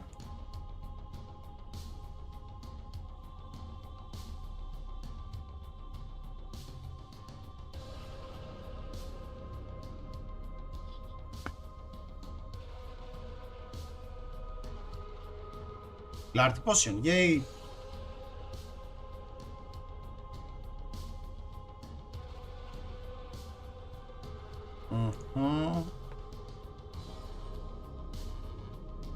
I think arsenaling a Kindle is pretty sweet.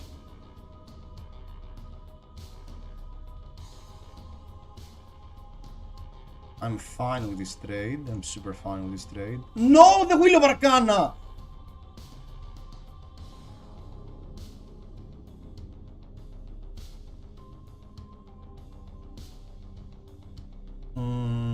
That's my second wildfire.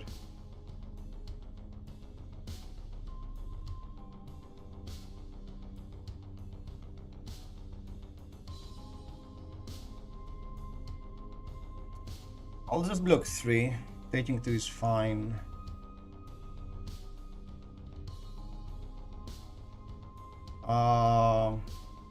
Is this lethal?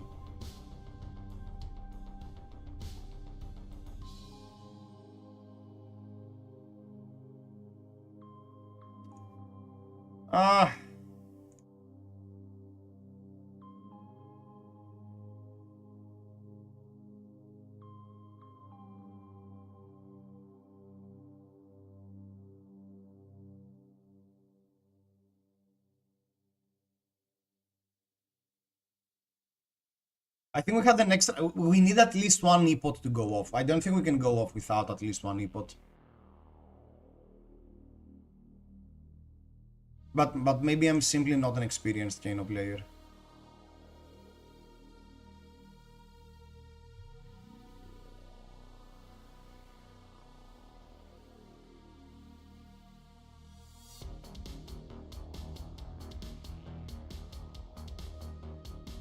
Codex for Leave No Witness, yeah.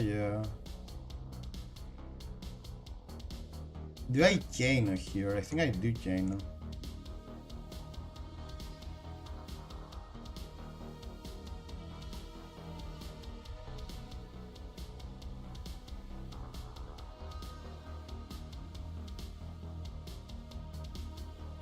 Which card is the top? How does it work?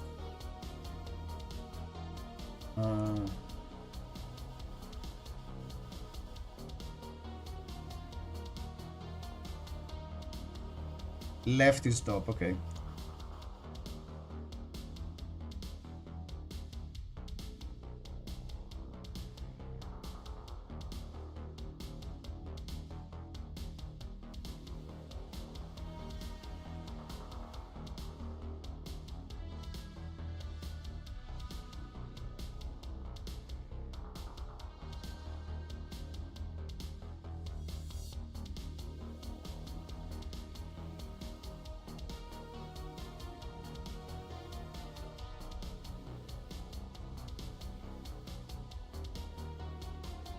I really hope they have a CNC or something to get rid of my arsenal.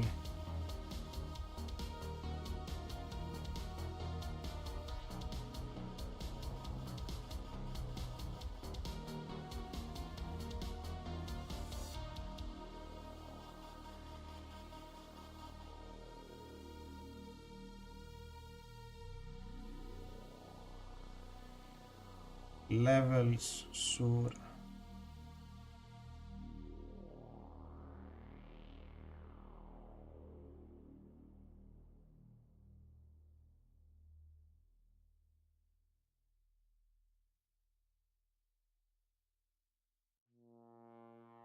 Yeah, the problem is I can't develop.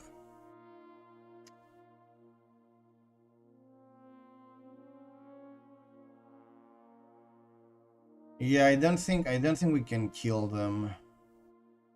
That arsenal really destroyed me.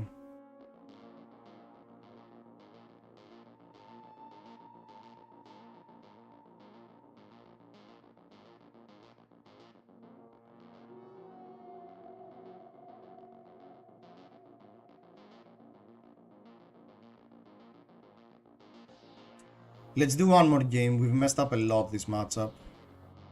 Okay, we have a 4 blue hand with you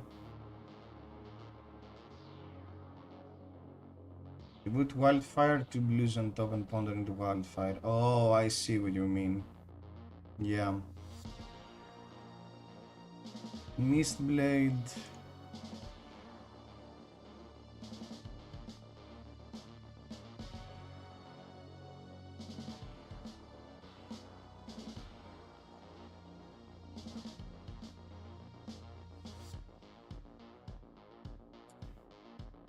Yeah, okay, I guess we are supposed to go off. Clarity?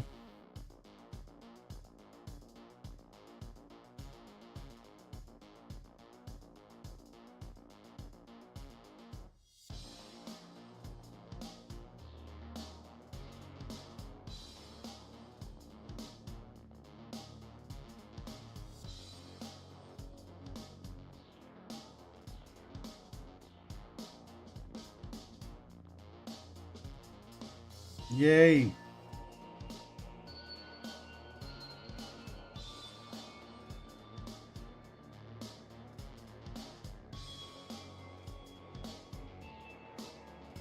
Yeah, but there's no way it's enough. Yeah, I guess we're done. Let's play one more.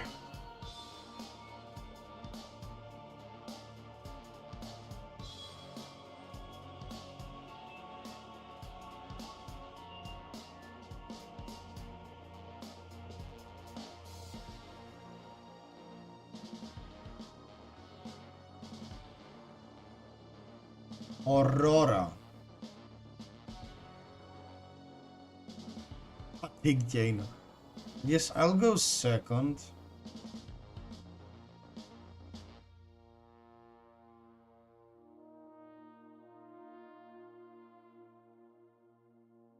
No scour into Aurora, okay.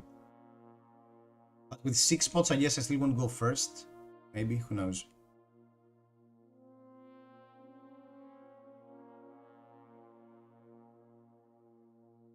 Yeah, that makes a lot of sense.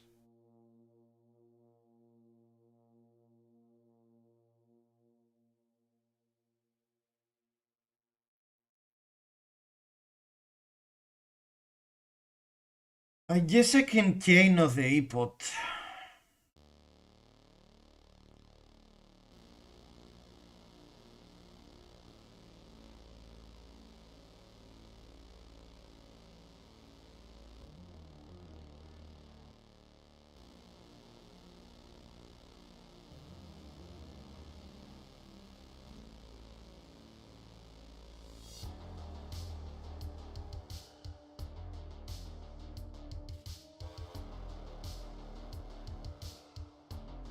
Oh, the Crucible hasn't resolved yet. Yeah, sorry.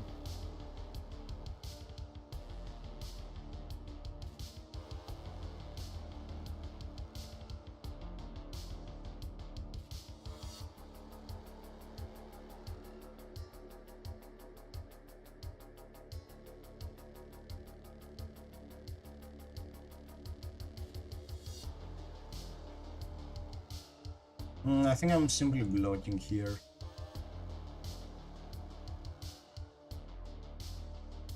Yeah, going first makes way more sense because it's so easy to leak us damage.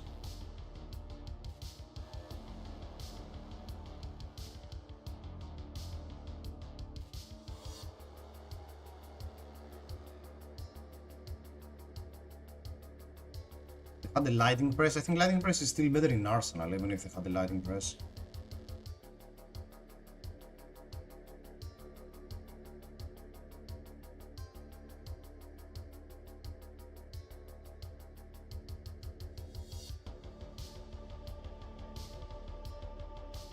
Okay, 2 less blues in their hand.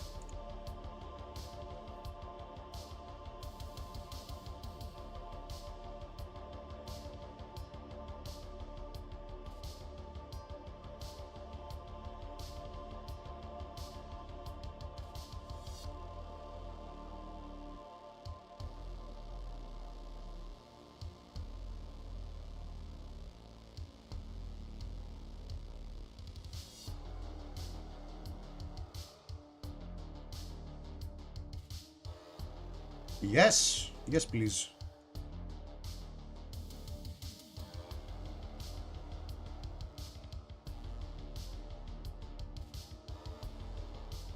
Are they dead?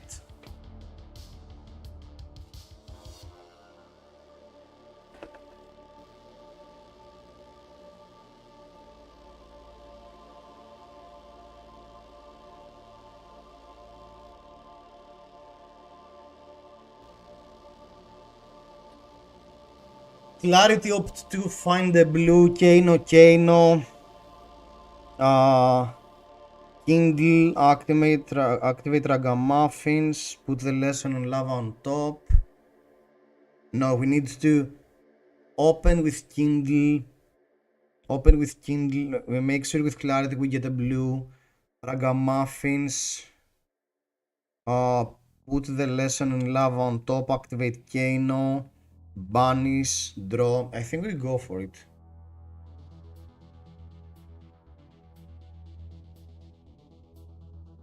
I think I need to play more Kano physical before we start doing it on Talishar because it's not easy for me to look how the turn is going to look like. So I don't think I want to open the floodgates, but the blue, I want a blue. So now I kindle Kano.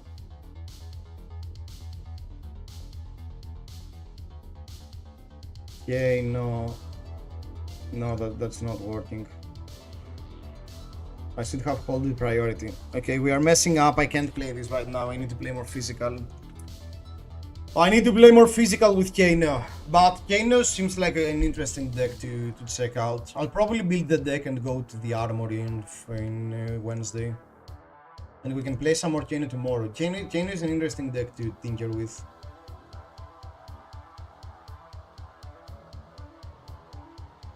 Okay guys, that was it for today. Thanks for dropping by.